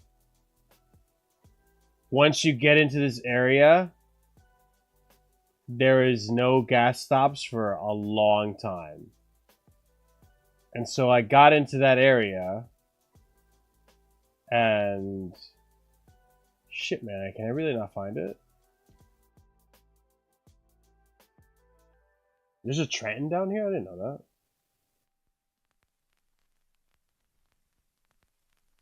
I feel like this part of the story is so irrelevant, but I'm so fascinated to tell you guys. Oh, I found it. Guys, I found it. Okay. Here we go. Hold on. Let's go back to the screen. Okay. So, I was avoiding getting gas for a little bit of a minute. I think I was traveling through here, right? Because Miami's down here, right? So I was traveling through here, right? And there's gas stations and stuff on the way here. There was a gas station here that I thought I would see a sign for. And once I got to this point, did not see a sign. This whole entire strip, up until you get somewhere around here, or maybe even here, no gas. No gas. No gas. No rest stops. I'm going to bed, buddy. I'll talk to you later. Have a good night. All right. Well, come back to the VOD or the restream to hear the shroom part of the story. Okay, buddy? But yeah, you have a good night. So, this whole entire portion, no gas. I was mad because I was like, where is this stop? Where is this sign? And then I don't see it, and I look it up on my Google Maps, and come to find out, I was over here, and the rest stop was over here. So I got fucked on that one. So I had to drive this whole entire thing. Mind you, gas is expensive. Gas was like $3.29 down there or some shit. Probably cheaper than those places. Actually, not really. That's probably the baseline price for most gas. So get, over here, finally get some gas, but it was like gas station's 2 miles away. You only have 1 mile left on your gallon on your indicator. That's how bad it was. I put it in neutral a few times because I wanted it to just roll and not take any revolutions per minute. And yeah, by some miracle, and I was praying towards the end there, by some miracle, made it to the gas station, filled it up with $30, and then made my way to the rest of the where I had to go. So, got lucky there. So, making my way over to Live Oak, which is where the festival's being held. Got to the Walmart up there, bought myself some shades and a few other things I had to buy. And so, then we go to the festival. And this is the part of the story where I tell you guys, give me a second, because I gotta get some more beer. And then I'll be right back. Okay, give me 1 second. And then I shoot one of it. Snake, what's wrong? Answer me, please! Snake? Snake!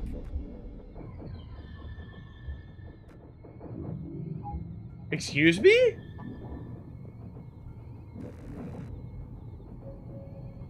What?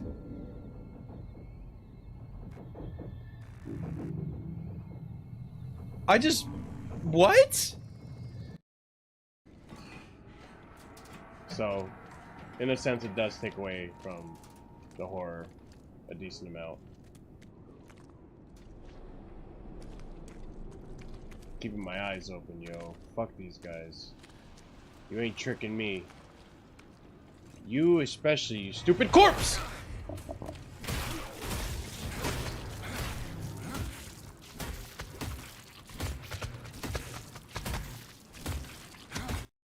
You got this. Oh my god, you're gonna run out. You're gonna run out. Oh, you didn't though.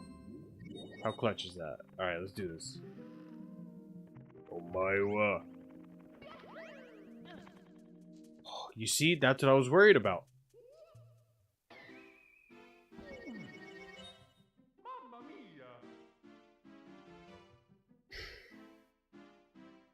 Alright, I'm back. Oh, Jesus Christ, this thing just loves to fuck up, huh? Okay. Anyways, I'm back. Let's discuss the music festival portion of,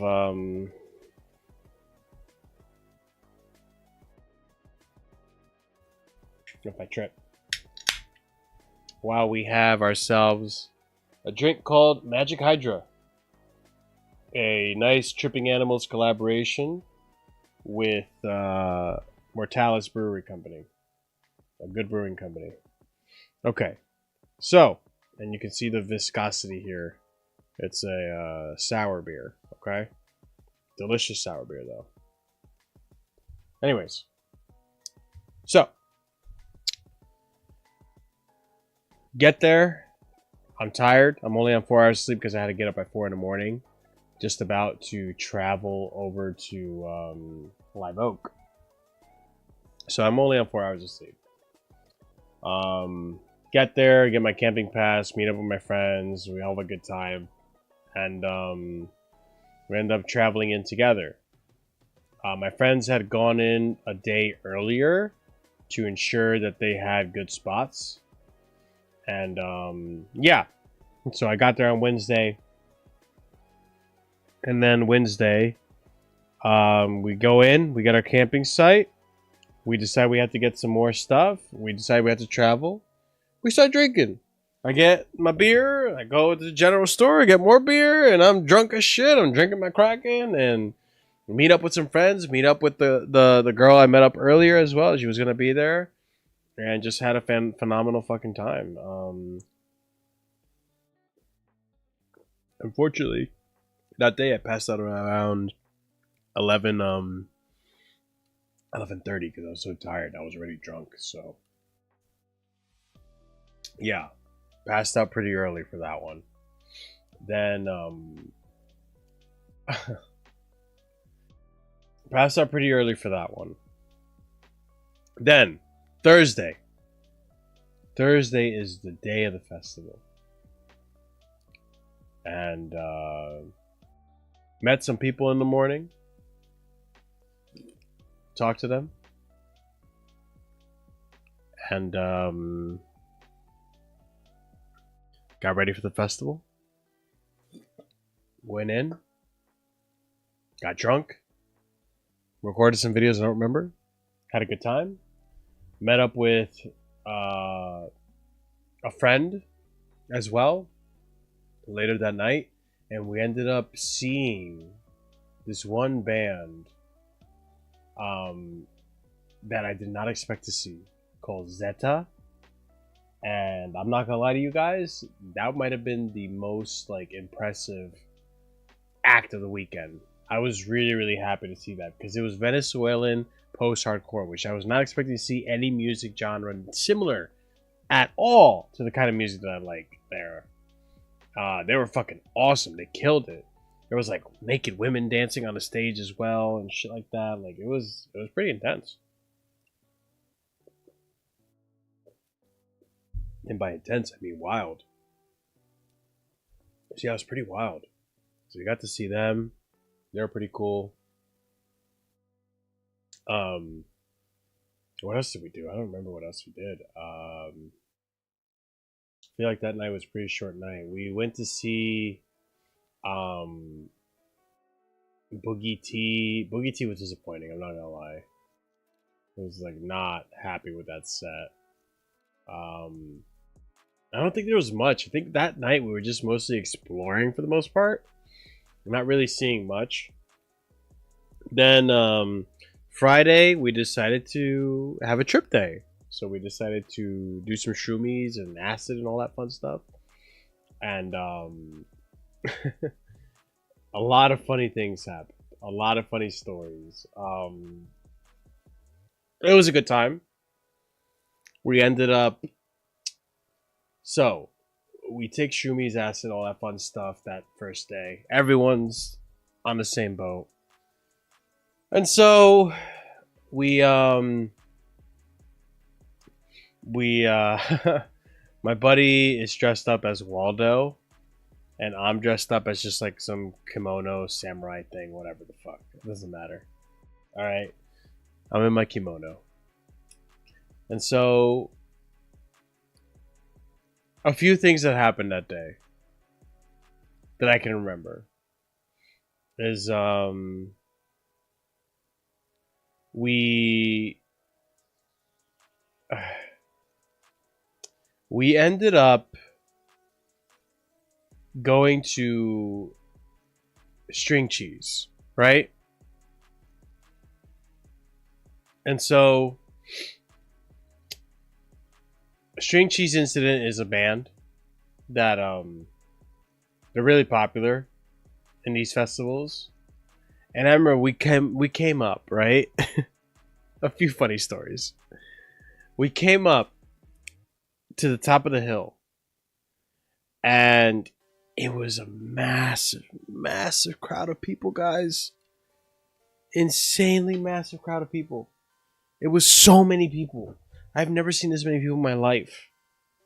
It was a massive crowd of people just for this band. And it was a psychedelic set.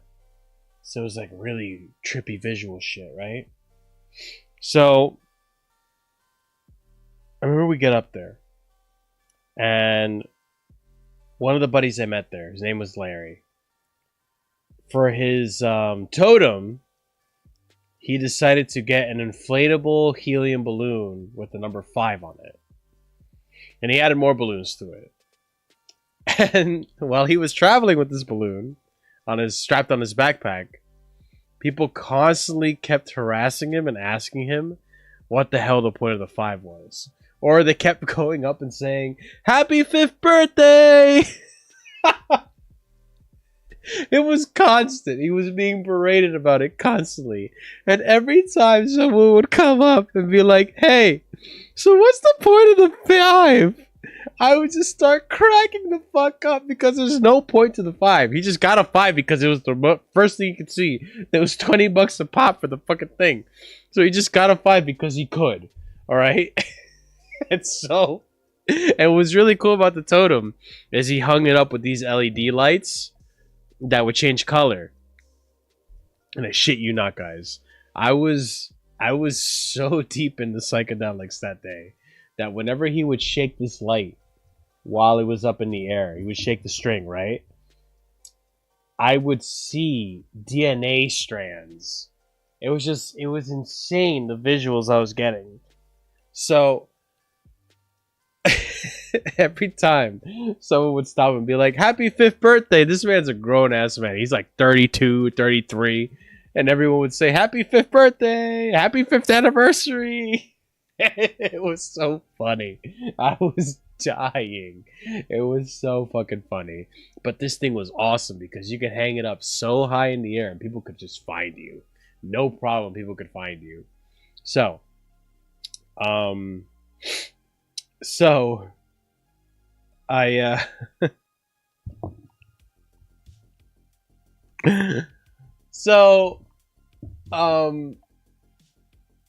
we were on our way to the big area, right?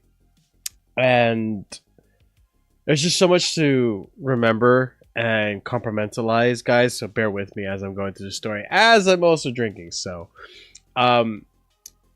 So yeah, we get to the top of this hill, and like I said before, my buddy's wearing a Waldo costume. So he gets stopped by a random dude that wants to take a picture of him. And mind you, this good looks like... Hold on. Let me see if I can pull up a picture of this guy. No, Fat Frank, right? That's his name? Oh, God. Aqua.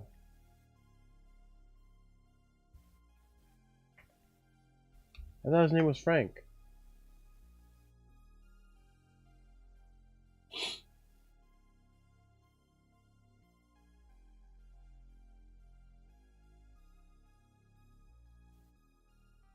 Okay. So just to give you a visual, this guy came up to my buddy, who's dressed up as Where's Waldo, looking like this guy right here. Frank. He looked like Frank, okay? He looked like this guy. This guy right here.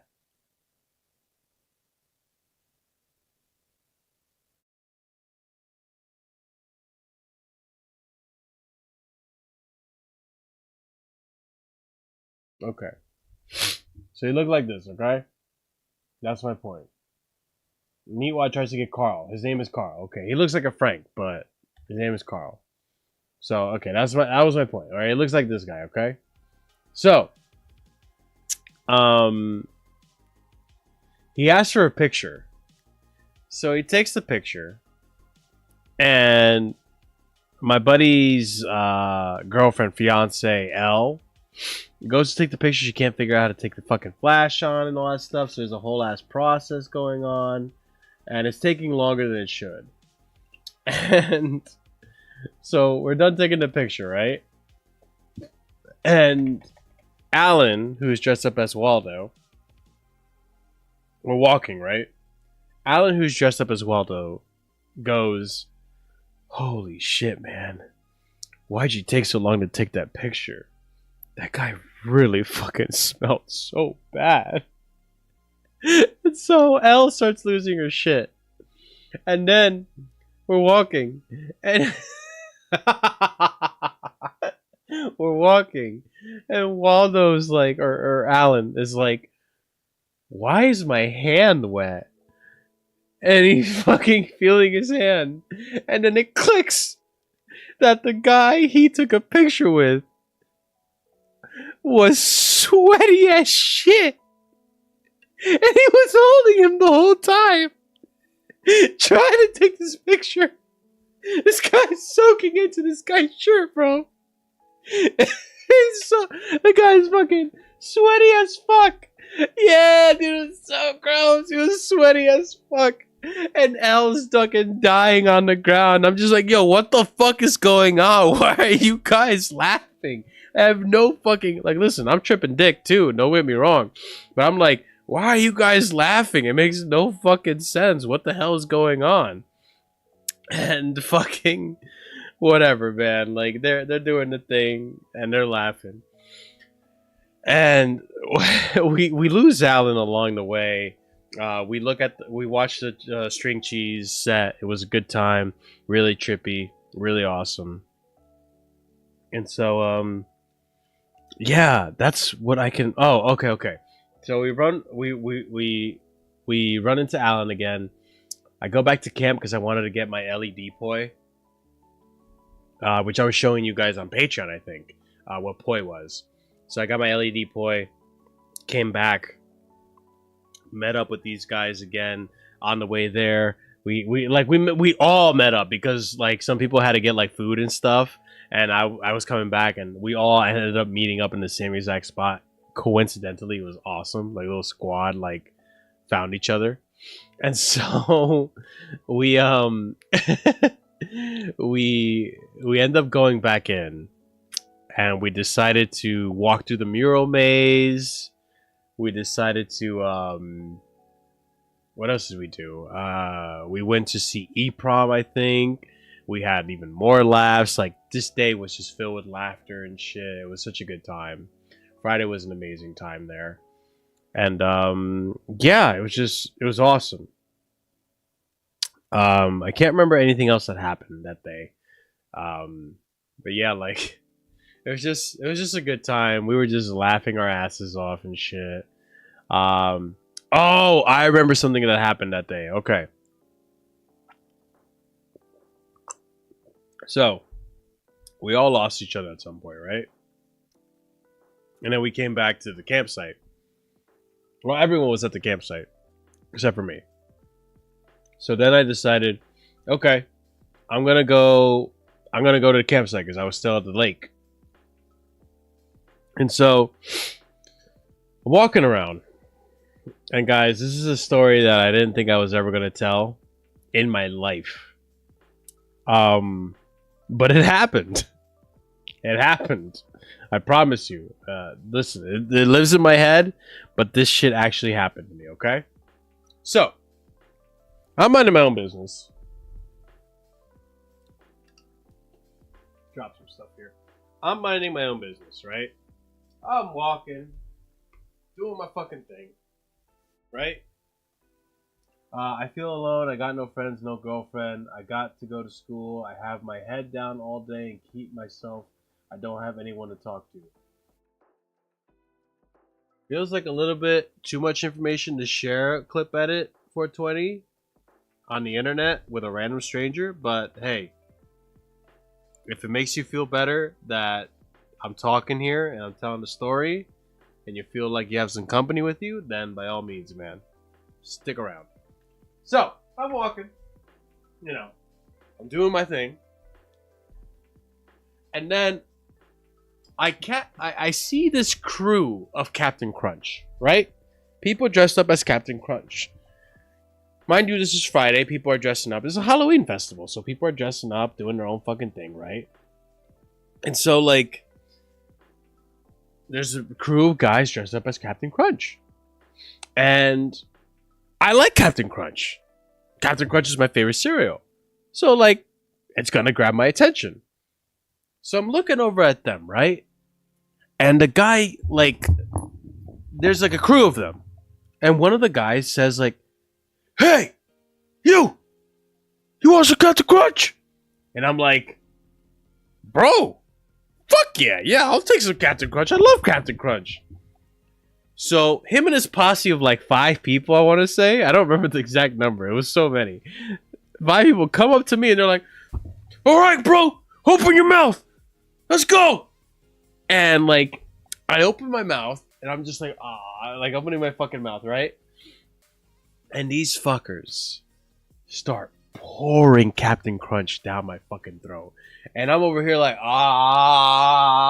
like just taking all this Captain Crunch to the face, and they're over here like, yeah, bro, yeah, yeah, all this shit, and I'm just like, bro, this is so much Captain Crunch, holy shit, it's falling in my hair, they're just fucking pouring that shit down my throat, they're basically bukkakeing me with Captain Crunch. 2 or 3 of them just pouring fucking cereal down my fucking throat. And it's just pouring all over me. It's all on the floor. It's so much of it. They unloaded on me, bro. Pause. They essentially unloaded on me, bro. They were just, Captain Crunch, bro, yeah. And I'm like, yo, what the fuck? This is so much. Bro. It was so much Captain Crunch. So I'm like, okay, fuck, dude, this is too much. Let me get the fuck out of here, bro. So I start to walk away, and I'm just like, oh my god, bro, this is too much. And then they're like, wait, man, you want some milk? And first of all, I'm just like, what the fuck do you mean by fucking milk, bro? And then this other guy in the back of the group, he's just like, I got milk right here, bro. And it's fucking like chocolate fucking soy milk. And I'm like, what the fuck, bro? I don't know where that fucking milk has been. Like, we're at a festival. You got random ass milk, dog. Like, What the fuck? So I'm just like, no, fuck this shit, bro. I fucking get the fuck out of here. I don't want your fucking milk. Yo, hot ass, festival ass milk, soy milk of all things, bro. I fucking got the fuck out of there. I was like, hell no, I'm okay, man. Thank you, thank you. I don't want your milk. Bro, I got Captain Crunch Bukkake. Yeah, I did not take that milk. Fuck that shit, bro. Fuck that shit. I did not take that milk. I was walking back to the campsite. I was like, these motherfuckers ain't gonna believe this story, bro. I got like this Captain Crunch all over me right now. They ain't gonna believe this story. It's insane. I've never in my life, I've been going to festivals since like 2014. Never in my life have I experienced something like that, bro. Funny things go on in a festival. Silly shit. That is insane what happened to me. So that happened, and Jesus Christ. That night we decided to walk a fuck ton of the festival looking for all these random sets and shit. And yeah, it was just one of those nights, apparently. But yeah, it was a crazy night for Friday. Saturday came. I decided to take another mushroom because Pretty Lights was playing. I'm a big fan of Pretty Lights, so we decided to go to Pretty Lights. Got to see Pigeons playing ping pong. They were playing a Daft Punk Dark Side of the Moon set. And dude, that band, incredibly talented. I had no idea. I had no idea how talented that band was. So good. I thought they were just like a jam EDM band. No, they're a lot more than that. They're a really, really talented band. I only wish that they played more goddamn whatchamacallit. I only wish that they played more like Daft Punk. But I remember on that trip day too, we just sat down and we started watching people, and we watched a lot of people. There was a lot of people. There were some crazy outfits. We ran into like ESO XO, which is a good little little run-in we had. Good set. But like yeah, Saturday came. Took a little bit of mushrooms. Not a little bit. I took a good amount of mushrooms, and we had a ball. The biggest highlight of that really was Pretty Lights. Got to see Pretty Lights, and I have to say, honestly, off the top of my head, I really have to reflect on this. I really have to think about it. It might break into the top 5 shows I've ever seen in my life. Top 5 sets that I've ever seen in my life. It was that good. There was points in that set where I wanted to cry because the music was just so fucking... it could be the mushrooms too, but like... It was just phenomenal. I was so over the moon. It was such a good set. I was so happy with so many of the songs that they played. It was such a good fucking set. I can't emphasize it enough how good it was. So Pretty Lights was amazing. Got to hang out with some friends. Met some friends. And we just had a good time, man. Ended up going to someone else's campgrounds and ended up having a DMT trip, funny enough. Which I'll go into more description on that on Patreon. But yeah, that was an experience as well. One of the people that I was talking to from there also ended up giving me a crowler. A crowler from a brewery called... I'll look it up right now. Give me 1 second. What's the brewery called? It's like Lake something. Lake Smyrna? Something Smyrna. I thought it was really good that someone that was there gave me one of these. New Smyrna Beach Brewing Company. And he gave me a whole crowler of this shit. Which I thought was really fucking cool. Really, really fucking cool. So yeah. Gave me a crowler of it. And it was really fucking Good beer. I'll talk about when I had it later. But yeah, ended up having that. Went back to my tent. Went to sleep. Had a good time. Yeah, it was fantastic. So did that. Next day comes. I'm exhausted at this point. We put away all the camping stuff. Pack up the car. I go into the festival one more time to check out Pretty Lights because they're playing a second set. It was a much more mellow set. I hung out in the back as well and just kind of just did my thing. And then, yeah. From there, went home. I didn't even go home. I went straight to my friend Alberto's house. Slept there. Woke up the next day. We got Cuban food, which is really amazing. Well, not really amazing. It was really good Cuban food. And then we went hiking to a beach. And let me tell you guys, this beach... This is Sunday, by the way. No, this is Monday. This is Monday. The beach was phenomenal. The hike there, not so much. Like the hike there, we were getting demolished by mosquitoes. The mosquitoes were aggressive. 100% aggressive as shit while we were down there. I have bites still. They started to pop up, and I'm surprised I don't have more bites, but I have a good amount of bites, and it's not fun. And so, yeah, we were getting pelted by mosquitoes. The mosquitoes down in the pass down there in the jungly areas, fucking sane. But once we got to the beach, we were good, and it was pretty much a private beach. Pretty much. Like, there was, like, no one there. No one there bothering us. No one there. It was, like, desolate, abandoned. No one was bothering us. So, yeah. That was, like, insane. I couldn't believe it. Like, private beach, pretty much. So, yeah, that was fun.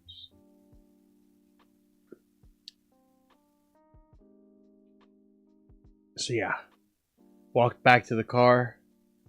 Went to a place called Mellow Mushroom. Got some pizza while I was there. Really good pizza. Drove my rental over to Avis. Got to Jacksonville. Waited for my plane. Got on a plane. JetBlue, by the way? Bro, my mom, I don't know what my mom was talking about. JetBlue? Comfortable. More comfortable than United, I would argue. More comfortable than United, I would argue. That shit was spacious and comfortable. Even though I planned my fucking seating arrangement last minute as fuck because I didn't know I had to pick a seat. Comfortable as shit. I don't know what the fuck my mom was talking about. So United and JetBlue, that's a plus for me.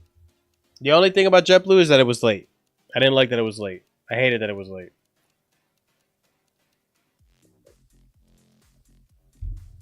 The reason I hated that it was late is because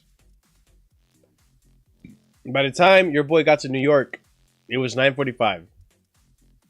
And if you know New York, and the subway system, after X time, which is 11 usually, the trains run late and not as often.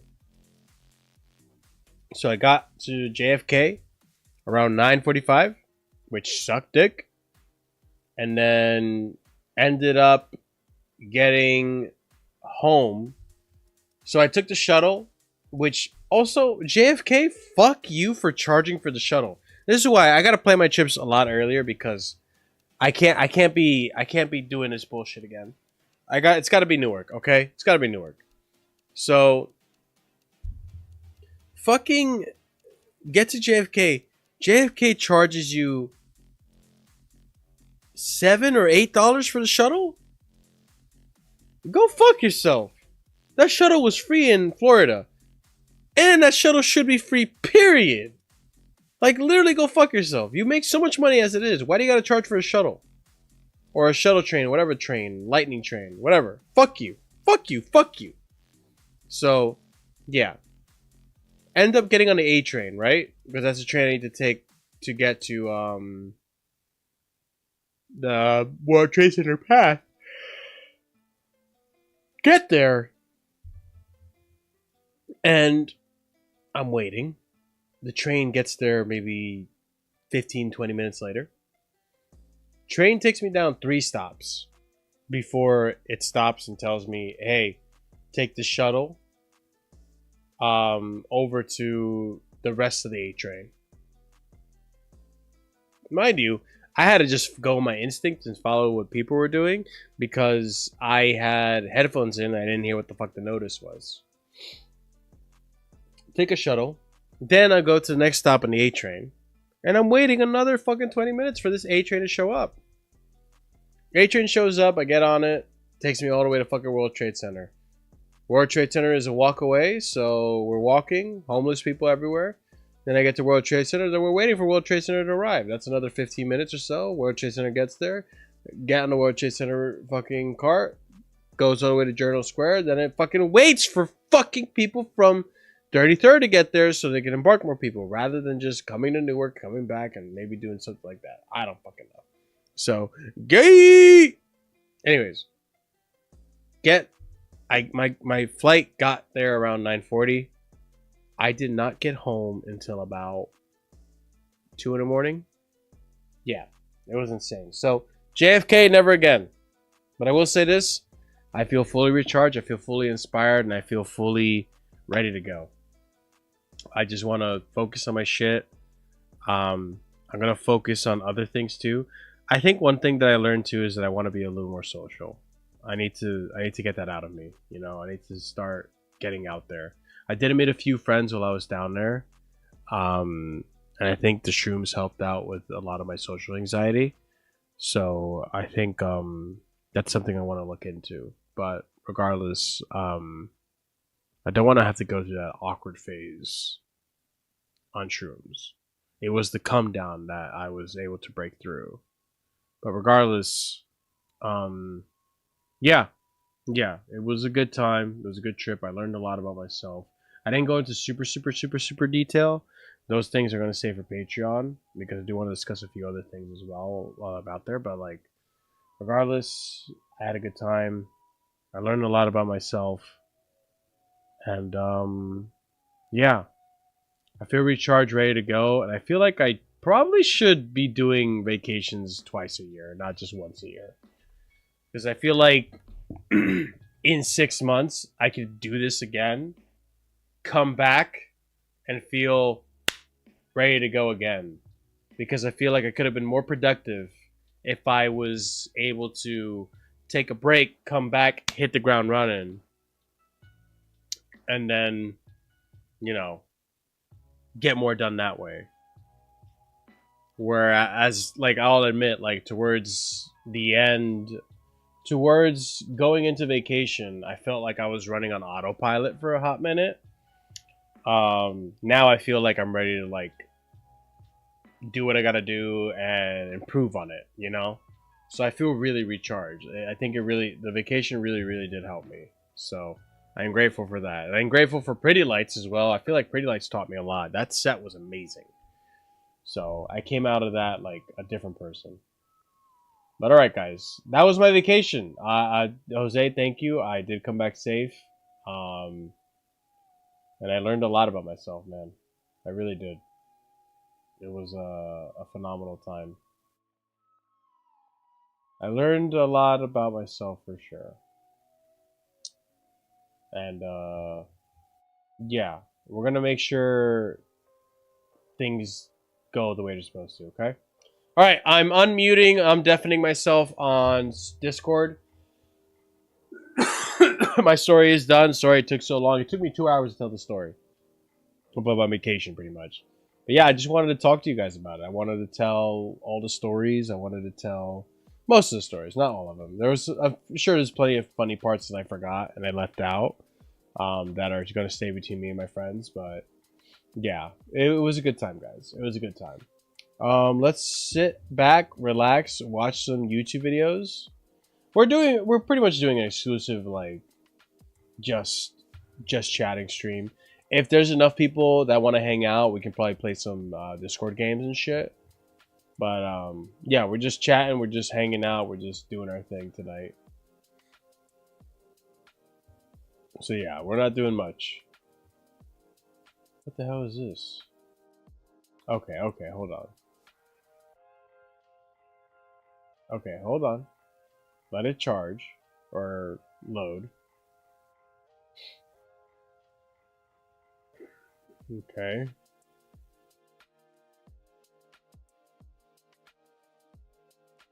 I'm giving myself a minute here.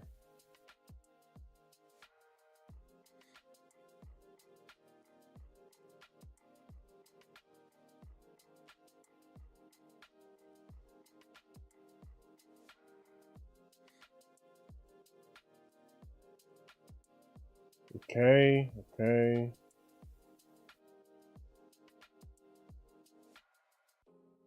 What the hell's going on here?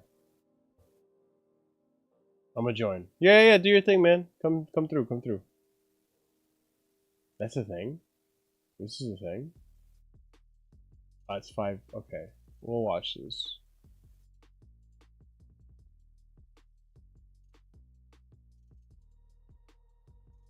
Yo! Angel Games? What the fuck is this shit?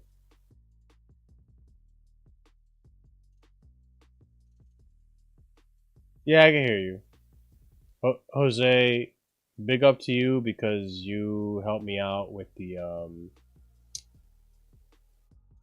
you helped me out with the Prime, man. That was a big help. I gotta return some shit, but yeah. Yeah, no, I appreciate that, man. That was a big help. What the hell? Oh my god. Oh my god. Oh my god. No way. Okay, I'll watch this in a minute. That's funny. Okay, okay.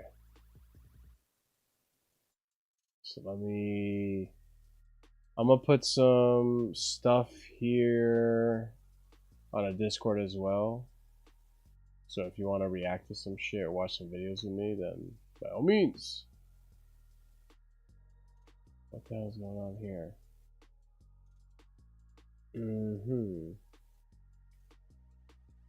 I don't even know if this shit's on my playlist. It is, okay. Alright, let's look at this playlist. Let's see what we got here. Sweet. What you been up to, bro? You good? Nice. Really? Are you expecting it anytime soon? I already watched this. Got you. Okay, yeah, because this is a little worrying. Been a minute. Been in a minute. Gotta do something. Okay. Start off on this side of the playlist. Alright. I want to be no products. Alright. Let's open this up. Do this. Let me get on this. Hey, yo, chill. Also, I hate that the fact that Xbox thing is loading there. Okay.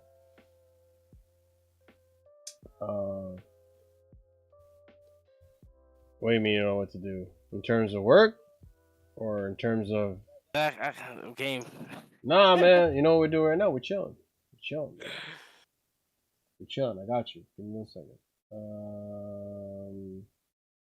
Boom. That's good here. That's good here. I'm gonna raise the volume on this bitch. Do it right there. Is it Metal Gear Solid Delta? Yeah, son. Trailer came out, so I'm trying to watch. Let me also share my screen. Okay. Is it true they're doing Kingdom Hearts 4? Yes. Yes, I was not joking about that. That is true. I hate it. I hate it all. Alright. You can see? Not even on stream. I mean on Discord. You can see on Discord I started a stream. Yeah, I got it. Alright, let's see what this shit's about.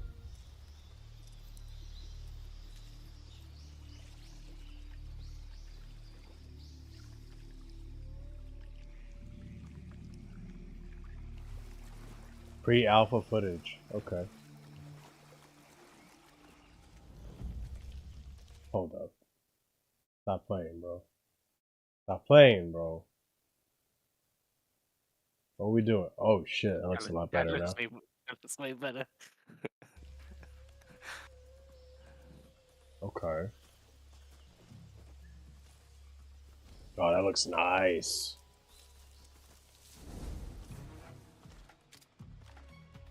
Oh, that looks nice.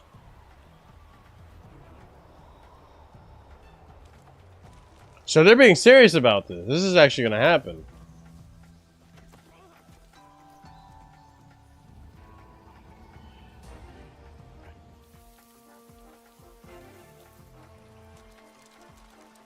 Hmm.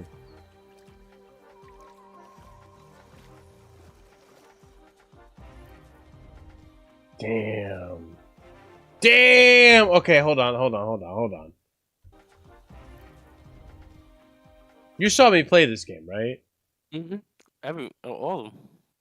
This looks nice. Yeah. This looks fucking sick. That's crazy, bro. Yeah, I watched you play now. You're gonna have me play now because I never play the games. I know These games are fun, bro. They're fun to play, and the story is crazy, bro. Damn, this looks fucking sexy. I'm not gonna lie. All right, let's continue. Yeah, the graphics are sick. I'm excited, man. Wow. Wow.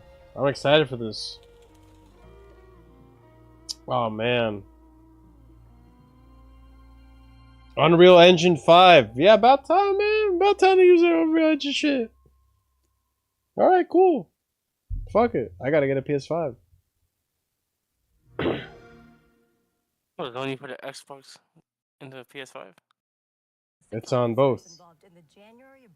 Alright, so what is this thing? Goon Squad. 6 officers got caught using chocolate syrup and bullets to torture citizens. What the hell is this about?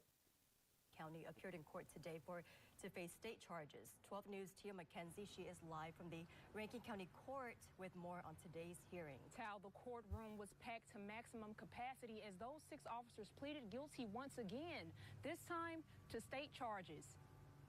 Brett McAlpin, Jeffrey Middleton, Christian Dedman, Hunter Elward, Daniel Opdyke, and Joshua Hartfield each entered the Rankin County Courthouse, wrists shackled to their waists in jail suits. Prosecutors today described the heinous acts that occurred during the raid on a Braxton home. The officers received word that black men were staying with a white woman there. Oh, Jesus. Spoke with each other in code phrases such as work easy and no bag mug shots before raiding the home, beating and torturing Michael Jenkins and Eddie Parker. Jenkins was shot in the mouth during the encounter. The 6 officers pleaded guilty to several federal charges earlier this month.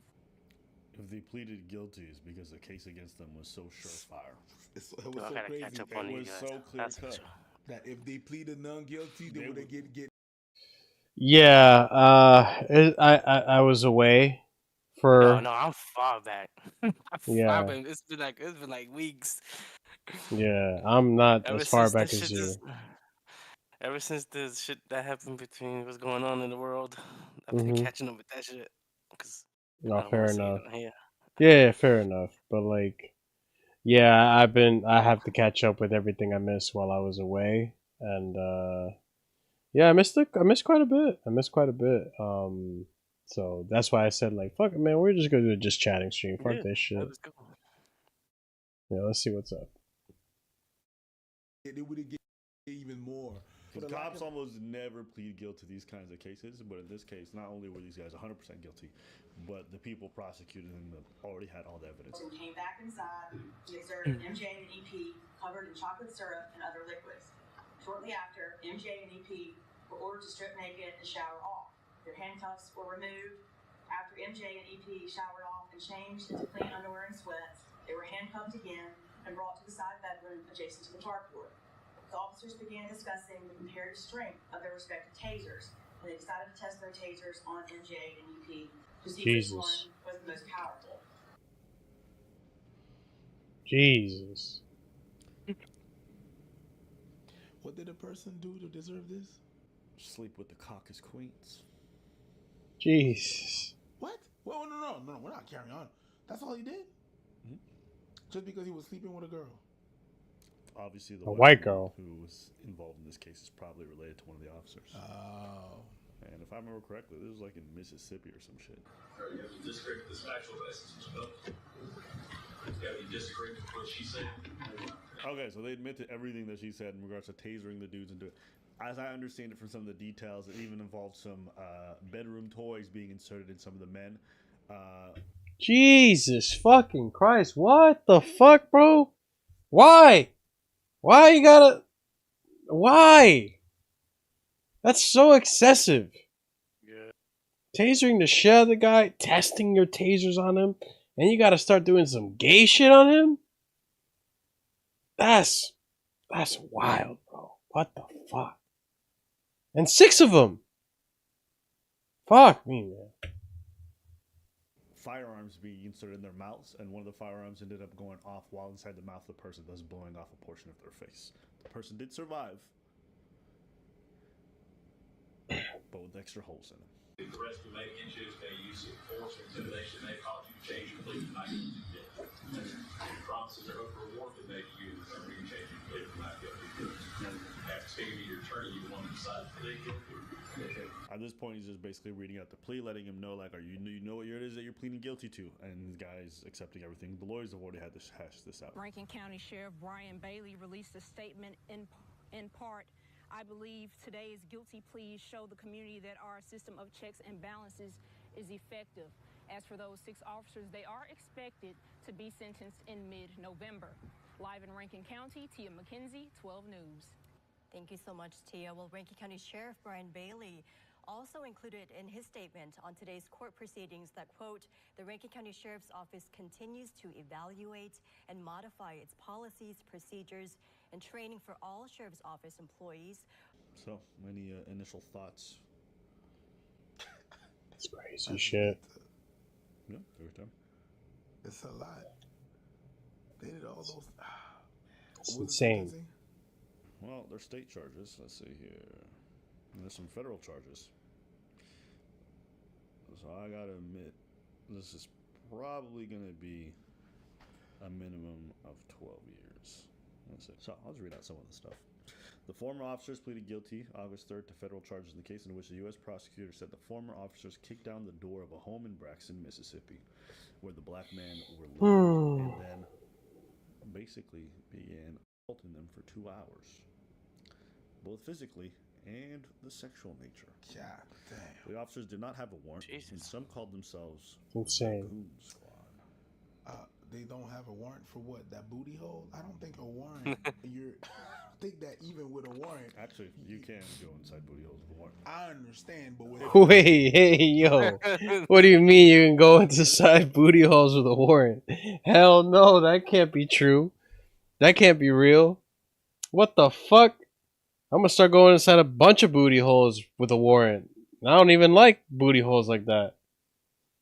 The hell? Female booty holes, obviously. We're not talking about male booty holes. No. Pause. Yeah, that's what I'm saying. bruh. Toys and stuff like that, Jesus Christ. I don't think that's the kind of warrant we're looking for. All right. Hey, officer, I want some booty. Now I'm gonna have some booty. Now we can either do this the legal way, or we can do this the hard way. But I'm gonna have some booty. Sorry, I don't know why I'm doing that. Because I was thinking about the same thing when you won't go. Alright, so they call themselves the Goon Squad because of their willingness to use excessive force and not report it according to a federal charging document. Okay, so they had a reputation in this department. The 6 officers were charged with a combined... You said you're watching Space Jam? Goon Squad, bro. Oh. Goon Squad. 13 felonies in connection with the torture and the physical abuse of the 2 men that night.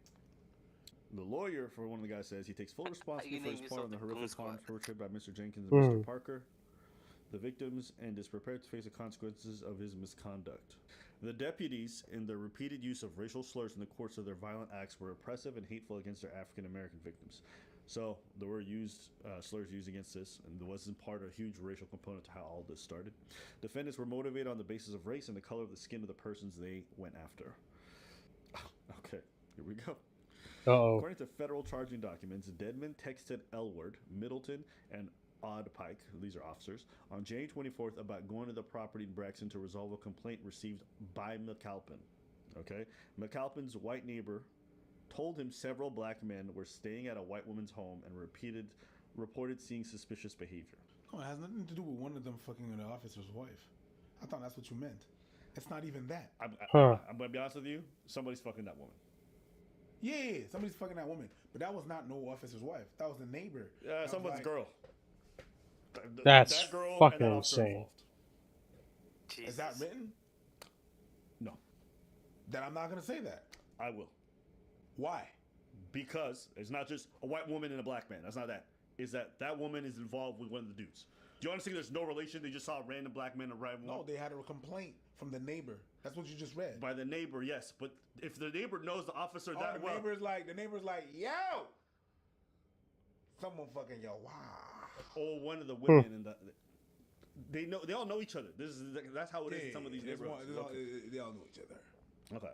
Dedman warned the deputies there might be surveillance cameras on the property, telling them to knock on the door instead of knocking it down if they saw any. The document stated. Otherwise, they could barge in without a warrant.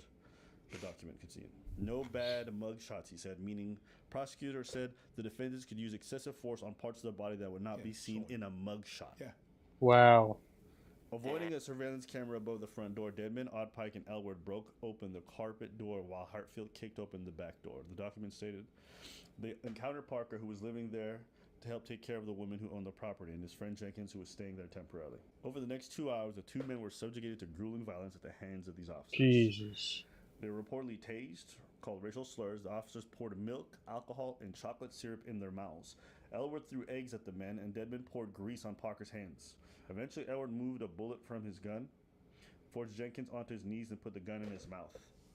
Elward fired the gun, which did not discharge, then racked the slide, put the gun back in Jenkins' mouth, and pulled the trigger again. Okay, that was intentional. Then racked the slide, put the gun back in Jenkins' mouth, pulled the gun back, pulled the trigger again. According to documents, the bullet lacerated Jenkins' tongue, broke his jaw, and went out through his neck. Jesus fucking Christ. What the fuck is wrong with these people? These guys are fucking retarded. The guy died or he lived? He lived, but regardless, Oh like... my god. What the fuck? Yo, like, how do these people become officers? It's the South, bro.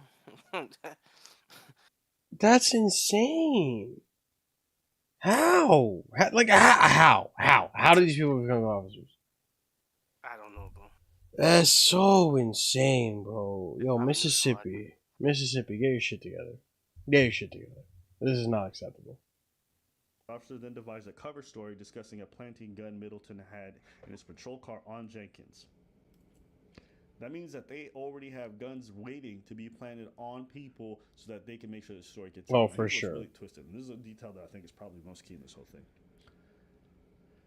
This went on for months without nobody even noticing until one of the officers came forward and then snitched on the other guys. Meaning, they would have gotten away with it if it wasn't for those stupid meddling kids. Wow. I feel like that's from a cartoon somewhere. But if it wasn't for that one officer who snitched. That's so crazy. When people are like, what? These kinds of things happen more often than you might actually believe. Maybe less than some people claim, but definitely more often than many of you believe. You just never can hear about it because the proof is oftentimes not possible. Yeah. When these guys go through these processes, their burden of proof to be able to prove that they didn't do anything wrong is not that high. He just had to plant a gun that they already had staked away. All it required was for someone to break the line and say this actually happened for things to change. But you have to consider, how many times do they not do this? The fact that they even have a reputation as a goon squad means that they've definitely crossed that line so many times before. And they know about it. And people in the department know about it. And they brag about it. And they not do nothing.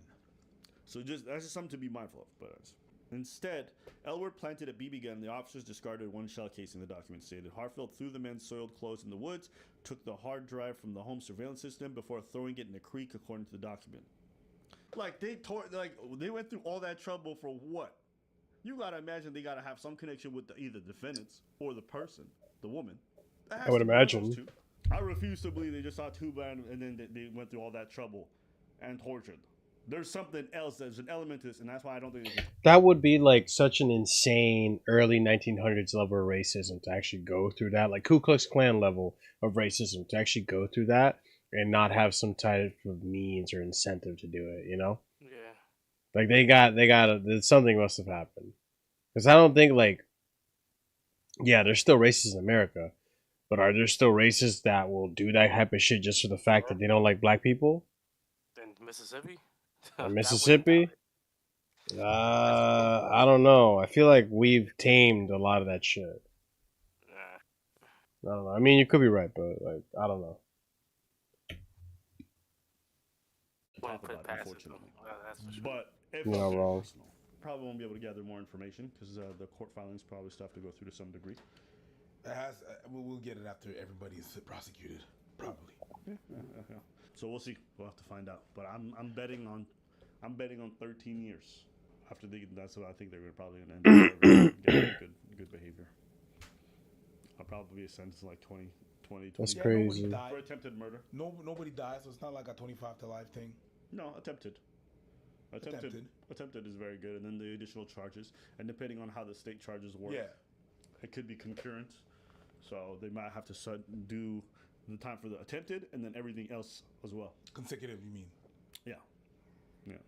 I wouldn't know how these You'd have to research state law in Mississippi. I'm not. Yeah, I don't know the law in Mississippi. What do you think about the case, or anything in the story? What do you want to say? It's kind of weird. There's definitely elements that are missing. Okay. Still, maybe. Still a fucked up situation. Yeah, exactly. Go back to what I said a couple of times. Don't be messing with nobody's wives. You said that a couple of times. Yeah. I mean, especially depending on where you live at. Don't be messing with white women. And y'all think it's a meme sometimes, but in some places that's actually just true. Nah, I ain't got much to say about that. Cool. I don't know. I can't get over that one detail. That one detail just always sticks out to me. Yeah. They went about their jobs like nothing. They had these guns ready to plant on people, and they only got caught because somebody snitched and had a conscience. And you only. Oh, I don't even know if it's that. Maybe he snitched for different reasons. I don't know why he did, but he did. So at the end of the day, that's the only thing. So if that's the difference between bad officers getting caught a lot of times and not getting caught, like, how does that make me feel reassured? Because I know most of the time they're not going to do that, and it's not even something that's shocking to me. You know, like even in the military, like some people will cover for others because why? You know, the brotherhood or whatever it is stronger oftentimes than the duty. Now, for some people, that's not the case. The duty comes first, but for a lot of them, it's not. And so, I think that's the part that doesn't feel very reassuring. They caught 6. How many more? It's crazy. It's sad that society has been brainwashed into thinking. What are you gonna talk about? We're gonna talk about Riz Academy is crazy. I don't know what the hell that Riz Academy is. No idea. Okay, let's see what you're gonna talk about. That going to an Ivy League school is the ultimate goal for achievements. It'll set you up for success in life, when really, I think it's a bunch of hooey. Where you should be striving to attend is the prestigious institute known as Riz Academy. Oh. Excuse me. Have you seen my girlfriend? She looks like this. Oh. Just kidding. What you just saw right there is a woman's heart melting as our headmaster at Riz Academy does some brilliant in-field work. Enrollment at Riz Academy can help you find success like this, and who doesn't want that? So, I saw Cody Ko watch a couple of videos from this, and I'd never heard of Riz Academy. Most of you know I'm a huge fan of absolutely awful pickup artistry, as it's called, and this is among some of the worst I've seen. The entire TikTok account is just like this. This woman looks like she's fearing for her life when the guy comes up to her. Almost every single video plays out like this. The women are either extremely uncomfortable or downright frightened. He's like a dementor. He comes up to them and just fucking sucks the soul out of them by trying these pickup lines. Excuse me. Are you a typewriter? Are you a typewriter? No. Because you're just my type. Excuse me. Are you a What the typewriter? fuck? No. Because you're just my type. He's just this miasma of cringe. You thought too, right? Like that shit was corny as fuck. Like I was like, no. That would be like anti-Riz. You know what I'm saying? Like that's just like, what the hell? What YouTube channel is this? Booty holes are fine if shaved. Oh shit, I wasn't reading my chat. My bad, bro. Thank you, Deadly Pube. Booty holes are fine if they're shaved. What did I say about booty holes before? I don't remember. I don't remember. Booty holes I guess are fine if they're shaved. I don't remember. I wasn't reading my chat. My bad. Plague of awkwardness that swoops in. His line doesn't even make any sense. Are you a typewriter? Because you're just my type? Like, So what dumb. in the hell? Like, the word type is in the name, sure, but it has nothing to do with being a typewriter or anything to do with that at all. That makes no sense. That's like me saying, hey, lady, are you a keyboard? Because you're the key to my heart. Or better yet, So hey, dumb. excuse me, ma'am, are you a PlayStation? Because I want to take you down to the station and play. It's like, what the fuck are you talking about?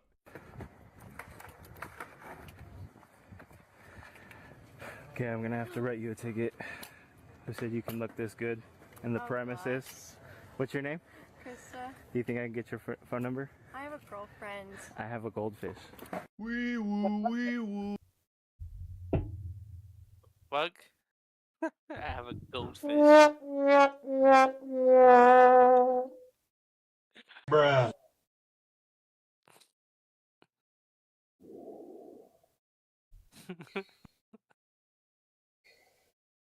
Oh man. What the fuck? I was like, what do I, you quiet?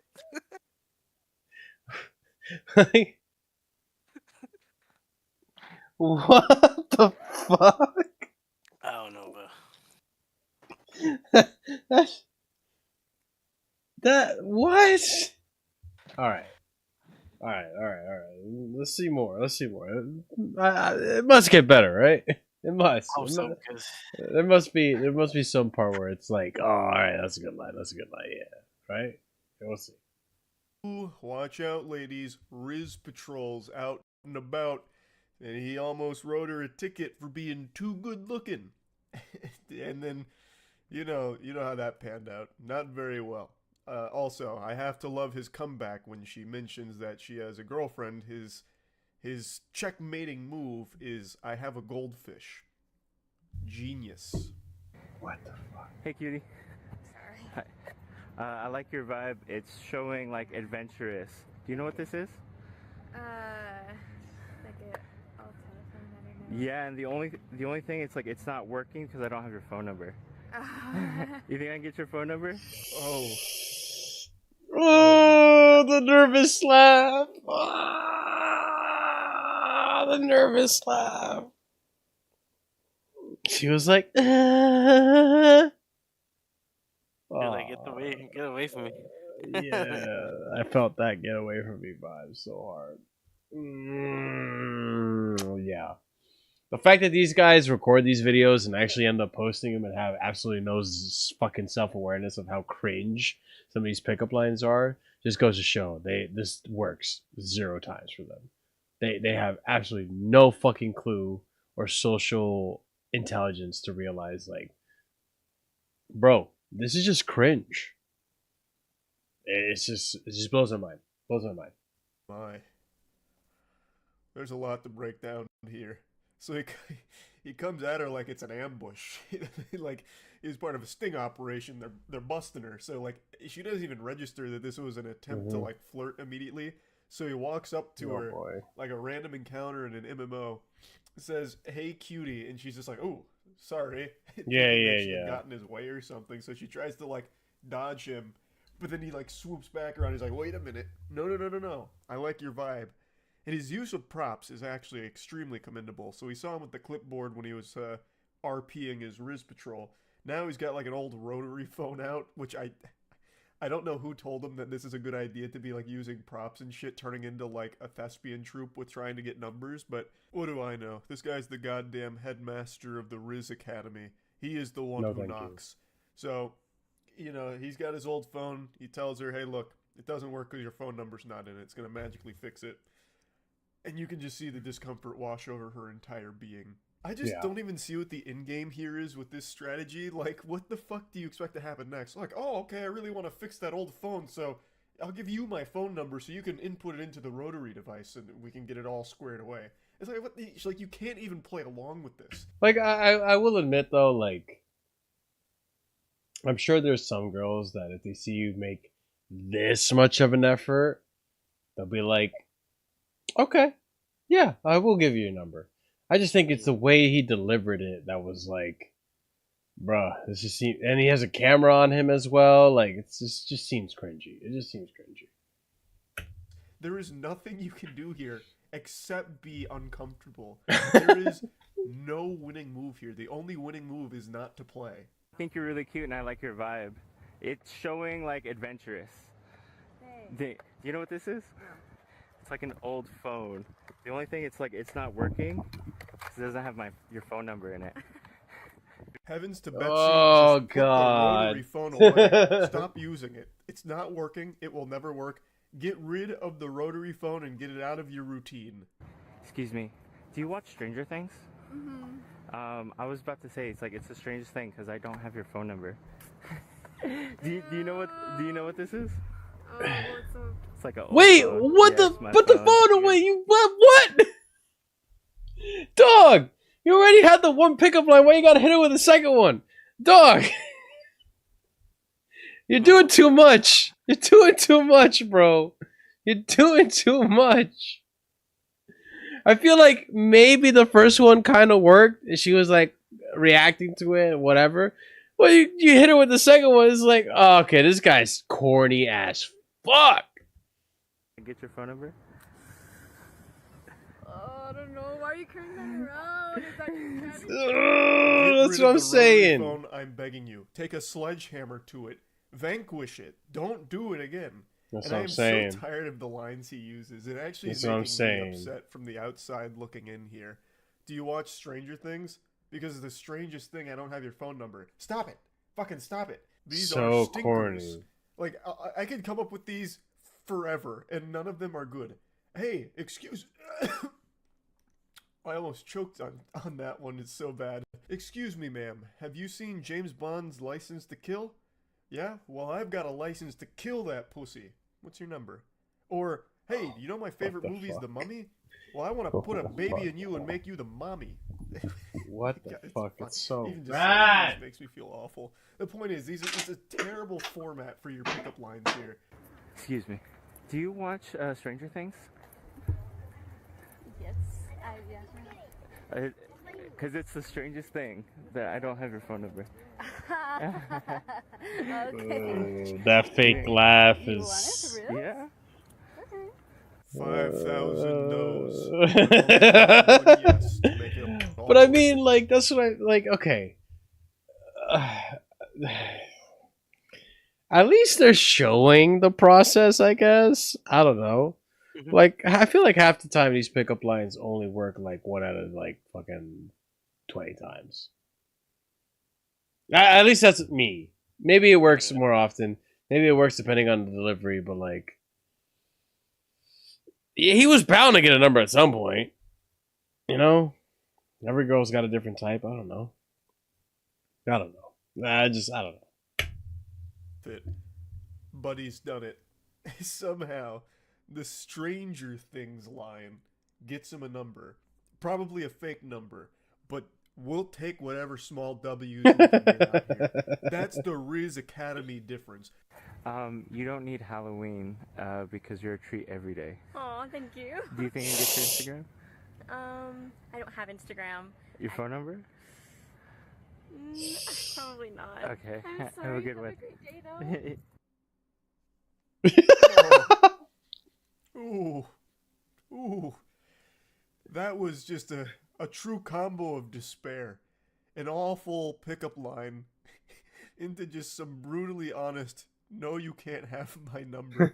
Not even bothering to feign an excuse, just, no, probably can't have my number, but have a good day. Excuse me.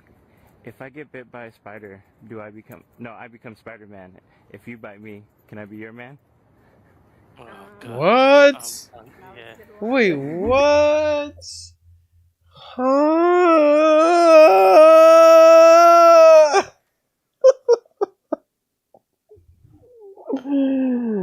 Oh my god, bruh. Like, who watches this and thinks, like, let me take fucking pickup lines from these guys? Like, they're clearly showing their fails, which, hey, respect. That shows how real it is, but at the same time, like, bruh, if you guys were the Riz Academy, I feel like you need more success than you need failures, and it feels like mostly failures minus that one girl. I don't know. That's just me. Stumbling, bumbling, and fumbling through your own Spider-Man pickup line is something special. Hats off to her for being such a trooper, telling him that it was a good line, because god damn it, it was a beautiful line. I like your backpack. Thank you. Do you like water? Nope. No, you don't like water? This is the perfect finale here for the Riz Academy. He goes up to this girl. Bruh. She's clearly not interested. Yeah. Clearly not interested. Give it up, bro. Give it up. Just as soon as she says she don't like water, you're just like, alright, fuck this. It ain't worth it. I don't know. Maybe persistent helps. I don't know. Maybe there's a way he rizzes his way out of this without a pickup line. Maybe through sheer charisma. Compliments her backpack as a way of like easing in there to his pickup line, which is, do you like water? The expected answer is yes, and then he's supposed to say, that means you like 70% of me. He has a couple of TikToks where he used that line before to moderate success, I'll say. But he chose this girl here who was clearly not in the mood to play this game at all. So she immediately just shuts that shit down. Do you like water? Nope.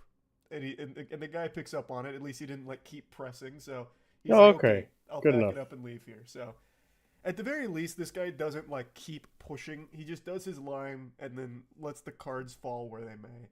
So I mean, yeah, that's the Riz Academy for you, baby. Look forward Riz to your Academy. enrollment. That's about it. See ya. Riz Academy. That's a crazy name for. Entire life. Crazy name for shit that's not even close to Riz. I'm gonna go use the bathroom real quick. We're right back.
Alright, we're back.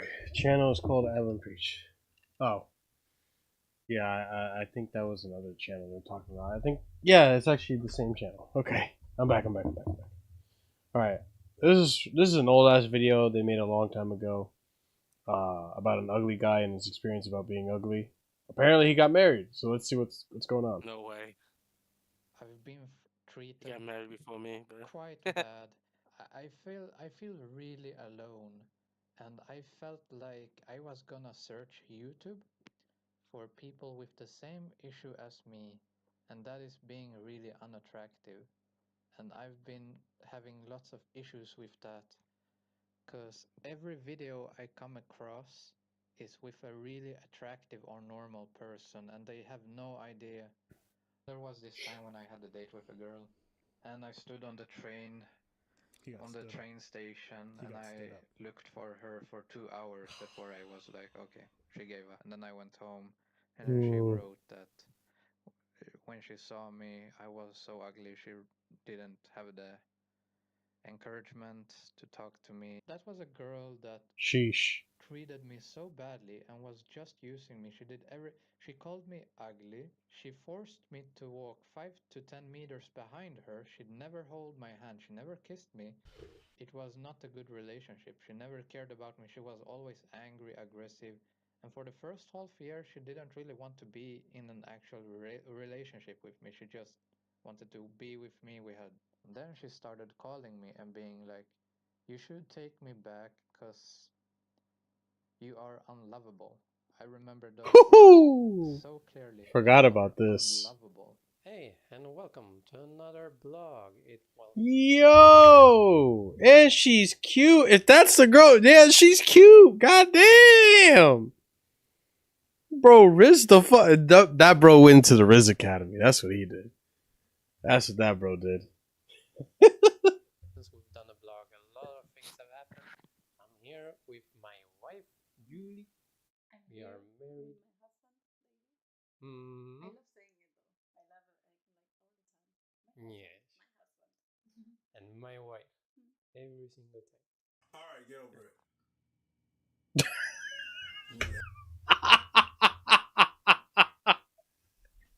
What do you mean, alright, get over it?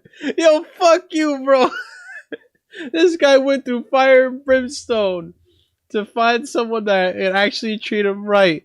Didn't have to social distance himself from his relationship. Didn't have to fucking have some fucking bitch tell him, like, you are so ugly, you should take me back. What do you mean, get over it? That guy should celebrate that shit. And he's married. Fuck you, Preach. What the fuck are you talking about, dog? Happy? You don't have to repeat it every 5 seconds. We know you happy. I'm happy for you. What do you mean? It's his honeymoon. Hold on. Jesus Christ. I'm happy for you. Alright? Don't need to rub it in the face of people. Alright? We get it. It's your wife. It has been. Husband, wife. Wife. Husband. Husband. Wife. We get it. What you want to say?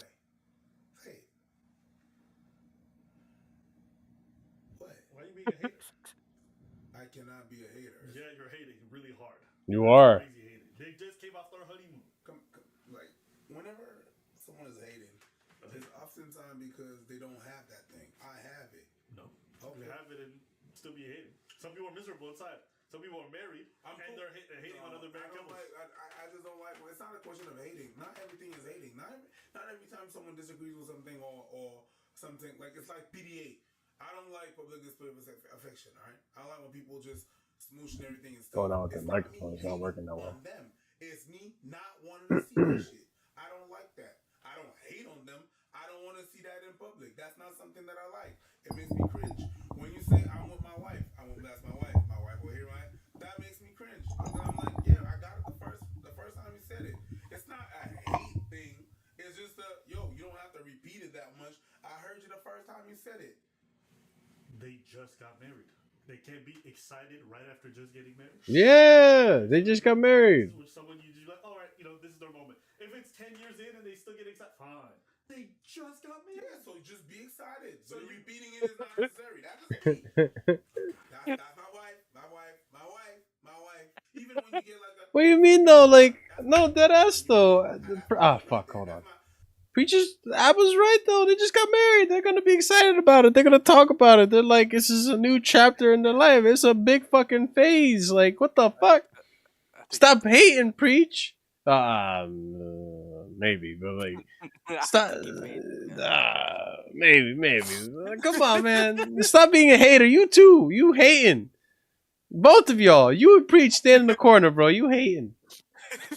What the fuck, bro? Like, yo, just be happy for the guy. He got married. Alone, bud. Just be happy for the guy, man. Goddamn.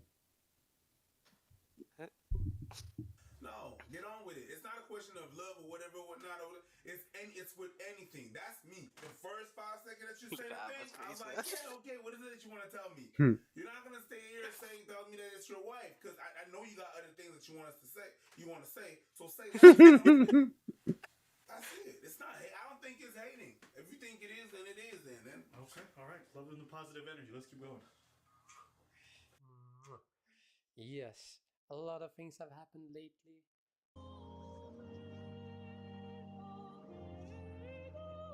Home tour time.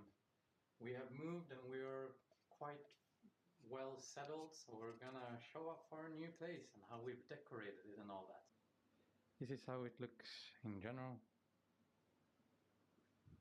So, for those of you who don't know who this person is, we covered a video about him where basically he couldn't find anybody and just said everybody was repulsed by him. And he just had a lot of bad dating experiences. I think it was being ugly, his experience. And he talked about crazy amounts of rejections, how women would tell him to walk behind him because they didn't want to be seen beside him. My entire life, I've been treated quite bad. I feel really alone, and I felt like I was gonna search YouTube for people with the same issue as me. Writing with people who had it difficult, who were sad, and like who didn't have it easy. And that's when I first met the first girl in my life that wanted to be with me. And I don't know about that. 7 years with that girl. 7 years? I regret it very much. We were just friends. It was chill. She was actually a terrible human being.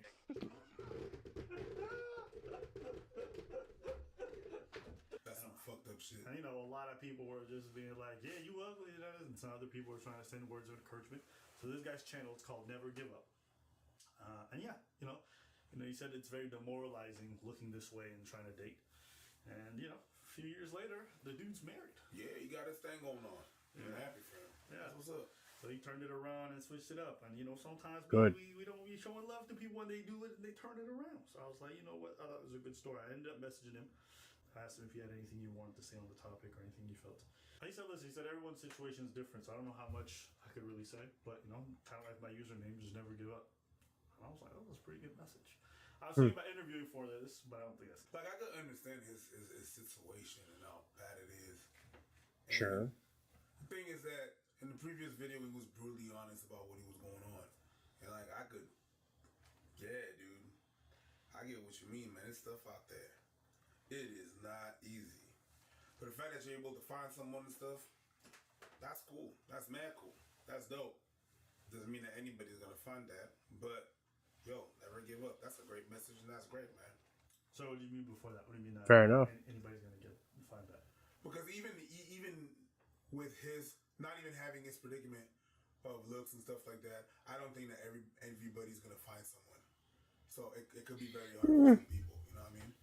But sure. It's always good to not lose hope. It's a good thing not to lose hope, and just you don't know what's out there for you. I mean, you miss I said it earlier today. I'm pretty sure you miss 100% of the shots you don't take.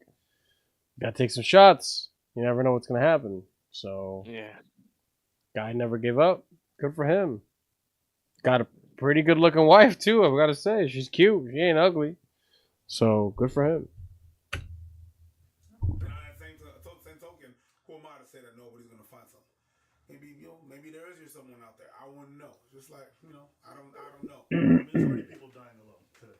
So the idea that there's gonna be more in the future is not an insane thing to say. Yeah, it just shows you, despite all the setbacks that he as an individual has, not rich, not good looking, not necessarily the most charismatic individual in the world. But you know what? Staying persistent and trying to improve himself, he ended up finding somebody who was a match for him. So That just shows you everybody can, not everybody will. Now, why you can't is a variety of reasons. Some people it's circumstantial, but a lot of people it's their own self-inflicted wounds, its own expectations for life, or maybe what they want out of a partnership just doesn't really exist in reality. Why I like his messages because sometimes you feel like there's nobody for you when you lose hope and stuff like that. And whenever you go on a date, you sabotage yourself because your mindset is not there. You already think that, well, there's nobody going to be able, I'm never going to be able to meet someone. So if you go out there with that mentality, you might sabotage yourself even more. Probably. You know? Well, anyways, that person's not going to like me or that. Going. I feel like when you think negatively, people can sniff that off of you. So, like, there's a little bit of like, when you're desperate, people can sniff that off of you. Like, people have like a sixth instinct when it comes to other people and reading and judging people. Like, I feel it. Like, I have this tendency of attracting people who are honest with me and don't try to fucking feed me bullshit. And I think that has to do with also like a filter built in me with the fucking X amount of years that I've been talking and interacting with people that like you just develop over time. And people, like, when you're coming from a hard place, when you're coming from a place of like neediness and stuff, people can sniff that off of you. So yeah, I gotta agree with Preach on this one. I think it's true. People can tell all these things. Going there with that mindset is not going to help you get anything and achieve anything or having a relationship or being appealing to someone. Nobody wants to be with a Debbie Downer or something like someone that just looks so much down on themselves and have a negative outlook on life. So, or someone who shits on you when you're excited about something. I'm shitting on somebody else. I'm trying to make it something out of something that's not even a thing. That's not that. It's just, yo, get on to the point. The lovey-dovey shit. The Care Bear lovey-dovey shit. Hey, you got your old man Grimpy Mo going. It's just, yo. For real. When I see couples, hi schnookums, I'm like, yeah, you love each other, but get the fuck out of my face. I'm sorry. That irks me. But I'm happy for him. That's what's up. I think people got a grace period. You know what I mean? Yeah. They want to be like that. They do. Honeymoon phase. I get it. It's you. It's like every person I know, when they just start dating somebody, they get a little butterfly look on their face. They start talking about their partner. It's almost disgusting, but you understand it's fresh. I'm like, you know what? Go live your little happy moment. You're like, oh, I can't be separated. I got. Yeah. You know, and then if you're like that 3 years in, I'm like, now you annoy me. But initially, true. Okay. Nah, there's no initial period. Nah, you annoy me from the jump. Yeah, very. That's fucked. Why can't you be happy for people? Look for this person to be their wife their whole life. They want to find somebody that person. Yeah. That person. Because it's not like that for you. You didn't have that struggle because you kind of met your person when you was like 16, 17. That's not the point. That is the point. No, that's not because the point. when somebody wants something for so long, when they get it, the excitement for them could be a big thing. True. That's not the point. You're missing the point. Okay, go ahead. The point is not so much the fact of wanting to. I am not someone that is a demonstrative person from the jump. It has nothing to do with wanting something so bad. There's some stuff that I've wanted for so bad and for so long that I have now. I don't be like, yeah, this. I don't show it like that. That's very personal to me, the way I feel. So it's not a question of whether you want something for so long and you have to. Oh, so now you're happy to. It's not that. It's whether you show it or you don't. Some things keep it to yourself, or say it. But when you rub it in, and I'm waiting for you to give me information, but you're still at the first part, I'm like, hey, you're occupying my time right now. That's just what it is. It has nothing to do with the fact that I'm blaming someone that wants something for so long. Okay. You're missing Facts. the point. Okay, I'm missing the point. I'm sorry. Anything else you want to say on this topic? All right. Well, I'm glad we could leave it on such a positive note. Congratulations on your marriage. That's all I wanted to say. Congrats. And go enjoy your wife and say it as many times as you want. Just don't say it around Preach. So absurd. Yes. Saturday. What is Saturday? That's when it comes out. This comes out this Saturday? Yep. You lying. Nope, November 4th, bro. Why you always lying? So that'll be Sunday, our Sunday anime night. Maybe. Unless you're doing something. I might be. I don't know. 事切れる前はホッとするのかもな。これで自由になったって最悪無敵だ。俺たちはどうすれば報われるんだ。消え失せろ悪夢。どうしてこうなるの。急げクソバカ野郎。なあ、お前たちが捧げた命は他の命を踏み潰すためにあったのか。Jesus。俺たちが夢見た巨人のいない世界は呆れるほどおめでたい理想の世界だったはずだ。ざけやがれ。ここは絶対に通されや。来い、私は強いのでいくらかかってこようと。本当に地獄が好きなんだなエレン。いいよ、最後までとことん付き合ってやるよ。 Man, they should just got this shit going, man. Attack of Titan so good. Damn, that is happening. Fuck. Well, let's hope we can fucking watch it on Sunday. Angel of Games. What the hell is this shit? It's about to get awkward. Now I still have a couple weeks left in the cut, so this is gonna get a whole lot freakier. Oh, ooh. Oh my god, look at that. Oh, The fuck? man, this is freaky, freaky pump. That's Kai, bro.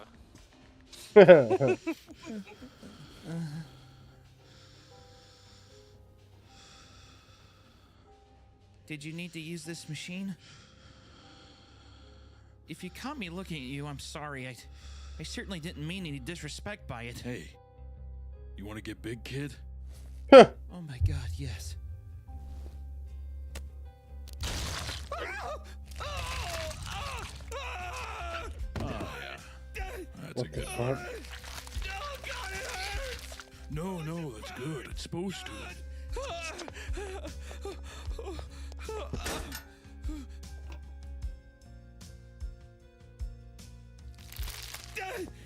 What's happening to me? What the fuck? You have so much potential inside of you. There's no one solution to fitness. You gotta do what feels right for you. It hurts! Dear God, it hurts! The pump can be addicting. Veins expanding, muscles transforming. You become an enhanced version of yourself. Just another lift under the belt.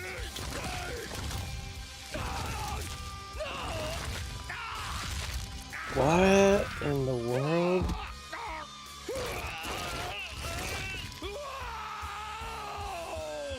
Everything's expanding! When I'm at the gym, I don't think, oh, I'm on my cut, I can't eat this or that. I mean, as long as it's in my macros, I mean, I can eat whatever I want.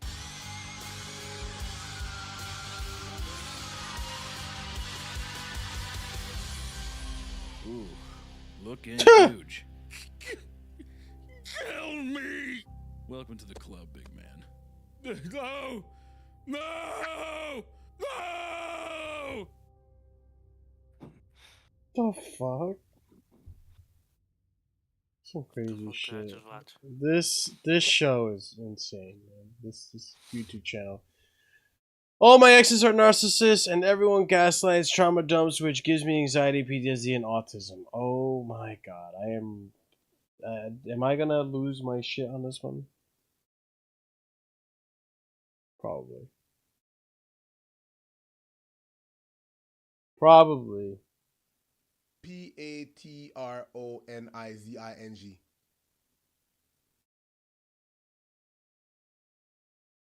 Patronizing? Oh, I didn't know. Hold up. Hold up. Patronizing. Oh, I didn't know. I think I saw yeah. Today we're talk about how you're not traumatized. You're probably just hurt. There's a disturbing trend lately where psychobabble in the zeitgeist has been distorted, twisted, and sometimes even weaponized. This is the same girl that talked about a man's experience being, a woman's experience being trans, or a man rather. So I'm interested to see what she's gonna say. I hope it's not some stupid shit, because that video she did say some stupid shit too. I was like, all right, you have zero idea, zero clue what it's like to be a man. You have zero idea what the solutions and how to go about it. This has given the people the idea that they can prioritize selfish, uncommunicative behavior under the guise of self-care. Also, I will say she's not wrong. There are a lot of fucking people that have they've been through a bad time or some shit, and they want to say it's trauma. It's trauma. Oh, it's trauma. Oh. It's like, yo, shut the fuck up. You just had a bad time. Misuse psychological concepts like trauma and abuse and diagnose others who have hurt them in order to dismiss their own pain. Now, terms like gaslighting and attachment and emotional labor have like bled into the social lexicon, giving people.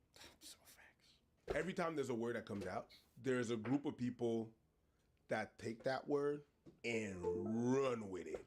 Toxic masculinity. And they put that thing in the clip and went outside and went rah, rah, rah. They went Oprah on everybody. You got toxic masculinity. You got toxic masculinity. Why you put on the vest on? You put your toxic masculinity on. That's not toxic masculinity. That's toxic. It's not toxic masculinity. No, because you're trying to. No, because I know what you're saying. If you gonna show up in chinchilla, you're yelling. You're yelling. That's toxic. Nah, bro, you can't keep just showing up here looking like you just murdered something in Russia, and then think I'm gonna just come out here in my Manscaped donated clothing, okay? And then we gonna be fine. Sort it out. Talk about your problems. That's. I want you to feel like your emotional labor is recognized. Him right now, interrupting me. Toxic masculinity. It's not that. You're pushing me. It's not that. It's not that. It's like I'm engaging in emotional labor, and I feel like you don't recognize the effort I'm putting in. So it's making me feel neglected. You're good. And as a result of feeling neglected, there's a part of me that's being hurt. This is a form of emotional abuse. You don't recognize it. No, I'm not even joking. When someone's trying to connect with you and you cut them off before they get a chance, that is a form. That's what you do. Of emotional trauma bonding. But that's what you do. That's trauma bonding. That's what you do. You're trying to get close to me. No. By traumatizing. I'm just trying to make money and explain my shit. Okay. Talk about it. Because I feel like it's so hard to get you to open up. You're so patronizing right now. No, I feel like for me it's hard to get you to open up. You know Jesus. That's what you're doing right now. You're so patronizing all the time. You try to be like this. Why don't you spell patronizing? Patronizing. Oh, I didn't know. I think I saw it. Yeah. Can you not be so hostile? I said, you know what you need to start doing? The next time someone says gaslight, you'll spell that shit. You're gonna spell it. I'm gonna say I did it. That's what we gonna do. That's what we gonna do. Gaslight it. Go ahead, bitch. Spell it. And even if they guess right, just say they wrong and gaslight them. Stay toxic, my friend. It's an evil world we live in. Yeah, let's do that. Let's do that. The core of what humans want is knowing exactly and being able to predict and know exactly. That's why there's people that are fans of astrology, where I don't know, I know this. Yeah, and you feel like this is. I agree. I remember saying that this psychobabble is just another form of astrology. Yeah, I know that. I know the signs. Sure. People everywhere permission to cut out the toxic people at the slightest hint of discomfort, conflict, or disagreement. True. Literally slinging armchair diagnoses of narcissism, PTSD, or sociopathy around like they're an Oprah-themed popped open piñata, right? You get a diagnosis. You get a diagnosis. And though this trend... Oh, dude. I know someone who loves to... This bitch is an armchair nurse, pretty much. She's going to school for nursing, and she thinks she has the right to just give diagnoses on people based on the behavior she sees from the surface, rather than actually like Why are we pretending that like people don't have to go through a whole ass process of sitting down with a psychiatrist for multiple sessions at a time to get a diagnosis of out of one thing? Why do people think that on the internet, based on stories and based on posts, they can determine who a person is and what they are and shit? And they're not even a psychiatrist. You're a fucking nurse. Why? Shut the fuck up. Like, oh my god, like some people just love to like think they know everything about someone based on so little information. It is actually narcissistic. And I hate people that throw this terminology out all the time and not even know the actual true meaning of it. It's annoying. Has its upsides. It encourages people to get help. It gives them the tools to recognize patterns that aren't working for them. It provides language to more accurately communicate their feelings. It also has a really stark downside, which is that this blunted lens has warped our view of relationships. We're not seeing them as nuanced and complex dynamics that require an ongoing True. dialogue, but as a one-way transaction. There has been so much rhetoric online lately that encourages disconnection over communication, or language that insists your needs be placed above all else. And this kind of black and white thinking completely ignores that we live in a messy world, and sometimes our relationships will require compromise. True. Yo, hold on.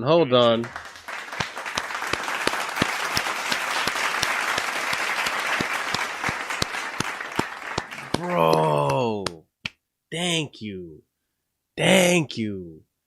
Girl is speaks.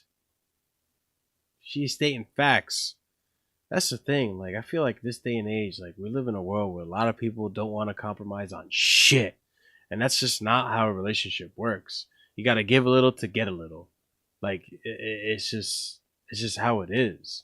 Like, yeah, no one is perfect. The fact that you expect to go into a relationship thinking that it's going to be perfect, you're never going to argue. Everything is always going to go your way. You're going to get everything that you want.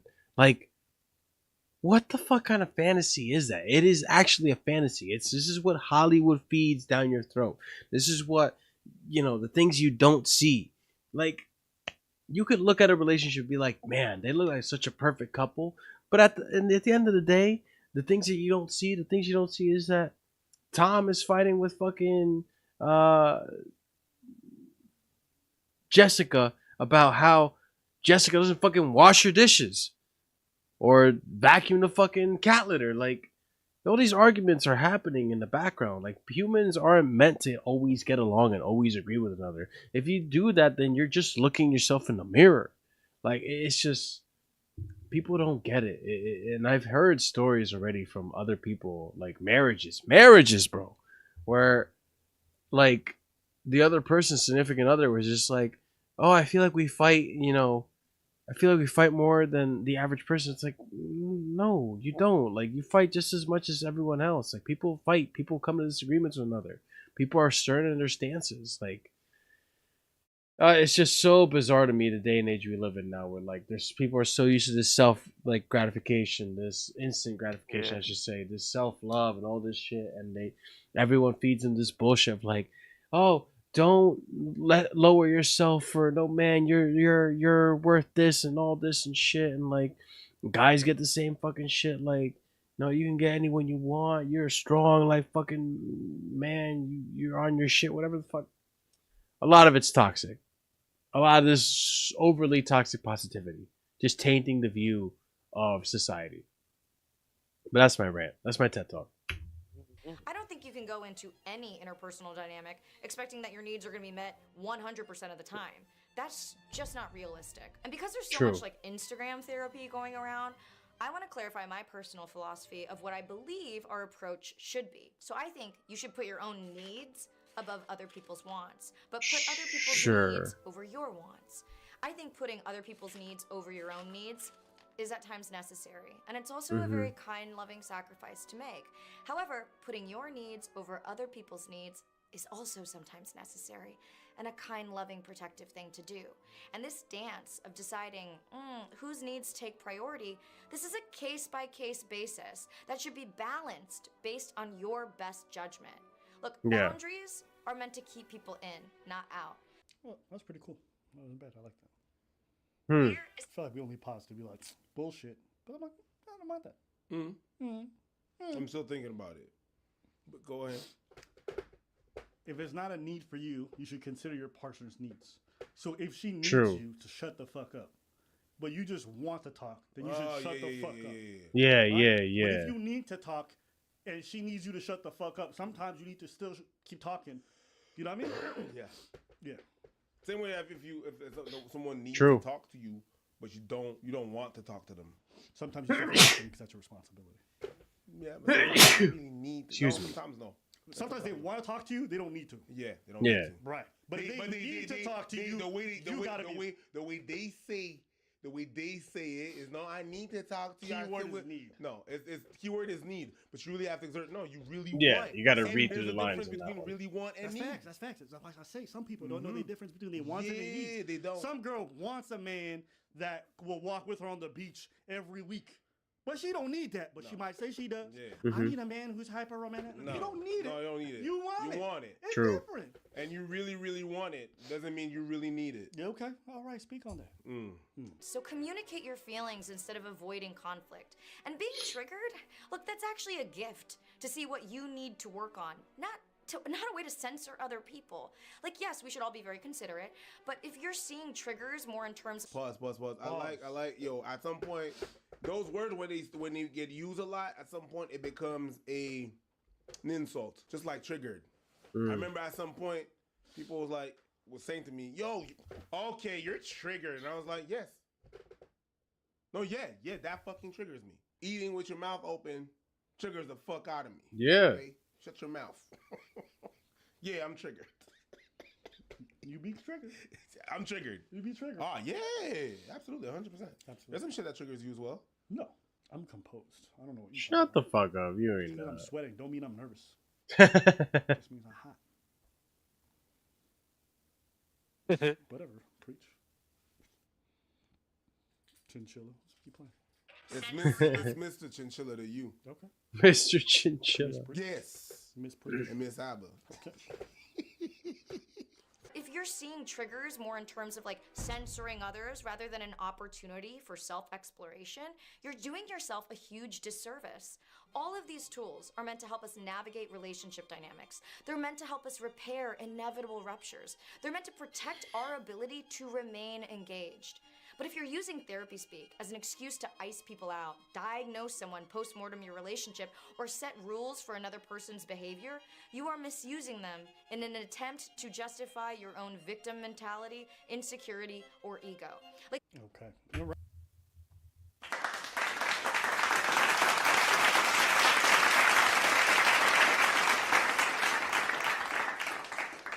Snapping my fingers. Yo, she's spitting. I didn't expect this. I thought she was gonna say some bullshit, but she is spitting. She is preaching. Right. I don't want to play the whole thing. I think that's a good point to stop it at. But some short-term thoughts. Preaching. What I would say is this: I understand the need to self-diagnose. Not everyone can afford therapy or go to figure things out on a professional level. So trying to make sense of the pain that you feel that's very real is difficult. That is true too. That is true too. But if you ever get to a point where you are able to seek therapy, if you can't afford it, you should. You shouldn't live the rest of your whole life just self-diagnosing. Yes, you can do it in a responsible way and have an idea of what you have and stuff, but it's always better to seek a medical professional. Yeah. And I was who wants thinking about anyone on the that. outside to tell someone who's hurt that they're not traumatized? Very difficult. You don't know their experience. You don't know what's going on internally. For example, two people can get in a car accident. One person's traumatized, the other one's not. Someone can look at the situation, neither of you traumatized. Someone else can look at it, and both of you are traumatized. But the truth is, only the person who's going through it, who can explain their symptoms to a professional, actually will be able to engage with the fact that they're traumatized. So, diagnosing others to me oftentimes is very unproductive. I think if you're going to do it so very. It's like salt. Add it to the dish. Don't drown the bitch. People are drowning. They drowning in salt. All of a sudden, they look a little thirsty, but they cause their own suffering. Yeah, All I'm trying to say is, in an effort to make sense of the world, you actually shroud it in more darkness. Because by diagnosing something with PTSD, you lose the nuance of the situation, so you don't actually come to an understanding of why that behavior was actually there. Instead, you project it onto some trauma that happened in the past, and you're saying, this is why that happened. Or maybe there's a result of your own behavior. Maybe it's a result of something else. That's a big one. Maybe Actually, yo, that's a big one. A lot of the stuff, this trauma and this self-diagnosed, a lot of times it's a result of people's own behavior, the people's own shitty actions. Like, and I hate when people fucking use it as an excuse to be shitty as well. Like, look, I have ADHD. I genuinely did my best to remember things and you know, just be involved when it comes to like my past relationships and stuff. Never once did I use that as an excuse to like not remember things. I always took accountability for that shit. If I didn't remember like an anniversary, if I didn't remember a birthday, if I didn't remember a fucking date or whatever, a show, whatever the fuck, I always took accountability for that shit. I didn't use like, oh, I have ADHD, it's okay, and all this shit. Like, you know what I mean? Like, a lot of people fucking like to use excuses and a crutch for whatever reason. Of work stress. But when you make everything about this diagnosis, you leave there's no room for that nuance to come into play. And you know what? Sometimes your partner wasn't a narcissist. They were just an asshole to you. And the next person they get with, they're extremely kind with them. But that happens. Maybe you It does happen. Maybe you bring out a part of him that reminds him of his mom or his sister or his first crush, and he has unresolved feelings. Or sometimes it was just you. Or sometimes you the shitty person, and you bring out the bad True. things. I mean, I gotta say this. I know some girls who want to convince me that all their exes were narcissists. And I'm like, bitch, what are you, the narcissist catcher? Like a dream catcher? But the narcissist catcher? Or the Are you the one who's just like... Bro, so many girls are like that. So many girls are like, my ex was a problem. My ex, like, bitch, you ever stand and look in the mirror and think maybe you're the problem? It's absurd, man. It's absurd. Like a rat trap, but for narcissists? Everybody just falling into your shit and you suffering from that? And what are you doing? Also, I will say, like, when people constantly say this and they constantly go through that shit, like, oh, my boyfriend's a narcissist, all this shit, I think there's a common denominator. So, that's all I'll say. To constantly attract narcissists. If I'm to believe the diagnosis, or the more likely thing, since narcissists are so rare, is that maybe, that's what I'm about to say. Just maybe, you have a bad pattern with who you're dating, but maybe they're not all narcissists. Maybe there's just certain patterns of behavior that are bad in a partner. What, narcissists are like 5% of the population? I mean, even all less. the 5% of this population fall in your lap? I think it's even less than that. I think it's even less. I'm just being... 5% is an insanely high number. Yeah, but I think it's even less than that. Let me look this shit up. It's even less than that. And people throw that shit around like everybody's a narcissist. Well, I mean, my understanding of narcissism is that, and we all have a certain level of narcissism, it's just some people who end up really, really high on the spectrum are actually like diagnosed. Between 0.5 and 1%. That's insane. That's not many people That's at not all. that high. No, it's very, very. Hey, bitch. Everybody can get a lottery ticket. You're 0.5% landing on it every time. Not everybody can be a narcissist in your life. No. Sometimes it gotta be you. And here's the crazy part. Bro, you know what? I'm gonna start saying that to people. People that tell me that shit, like, oh yeah, my ex was a narcissist. Like, okay. You know how likely it is that your ex was actually a fucking narcissist? 0.5% of the population. Bitch! This is something that people don't know. Not all narcissists are bad people. Not all narcissists are asshole partners. There's plenty of narcissists who get married, have kids, and mitigate a lot of their narcissistic tendencies to be able to have a functioning reality. I'm pretty sure that narcissism just relates to the fact of the way your brain's wired and the way you relate to emotions or empathy in that regards, right? It doesn't necessarily mean that you're inherently going to act out those behaviors all the time or you can't mitigate them. Oh, like the sociopath and the psychopath. There's some fucked up, but even people who diddle kids or people who have that attraction. Yeah. Not most people who have that attraction don't actually do it. No. That's the kind of fucked up thing to even think about. So, all this to say, I understand why people do it, but you have to recognize short and quick answers rarely exist. Oftentimes the problems or the things that we want to solve are complex They take time, they take reflection, they take life experience. I would even say, like, sometimes even the problems that exist are problems you made yourself. Yeah. I would say that. Like, sometimes, like, you're the problem and you gotta improve on your shit. Like, I would like to believe that most people react based on how you act. Bro, bars! Let's go, bro. Yeah. People gonna react to the way you act. So, that being said, it's just like one of those things like, yeah, it could just be the way you're acting and the way you're, you know, interacting close to other people that makes them be a certain way. People just want to slap a label because, just like Pre said earlier, it just makes them feel comfortable and makes them understand the world. What do you want to say? Nothing. I want to feel like I understand the world. I know what's going on. See, this is the part that frustrates me about our dynamic because I do all this emotional labor and then I pass it on to you. It's like you don't even recognize it. And I think it's okay. And this is why I feel neglected in this dynamic. It's fine. And that would be emotional abuse. A partner who doesn't acknowledge your pain, your suffering, your labor. That's your pain? That's your pain? You don't see it because you think I'm sweating, but these are tears. I cry from feelings. Gaslight.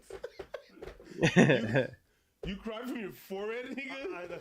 Yo, that shit was fun. And this motherfucker crying like this? Nah, B. When they say Ethiopian men are sensitive, this is what they talk about. But Nobody said that, ever.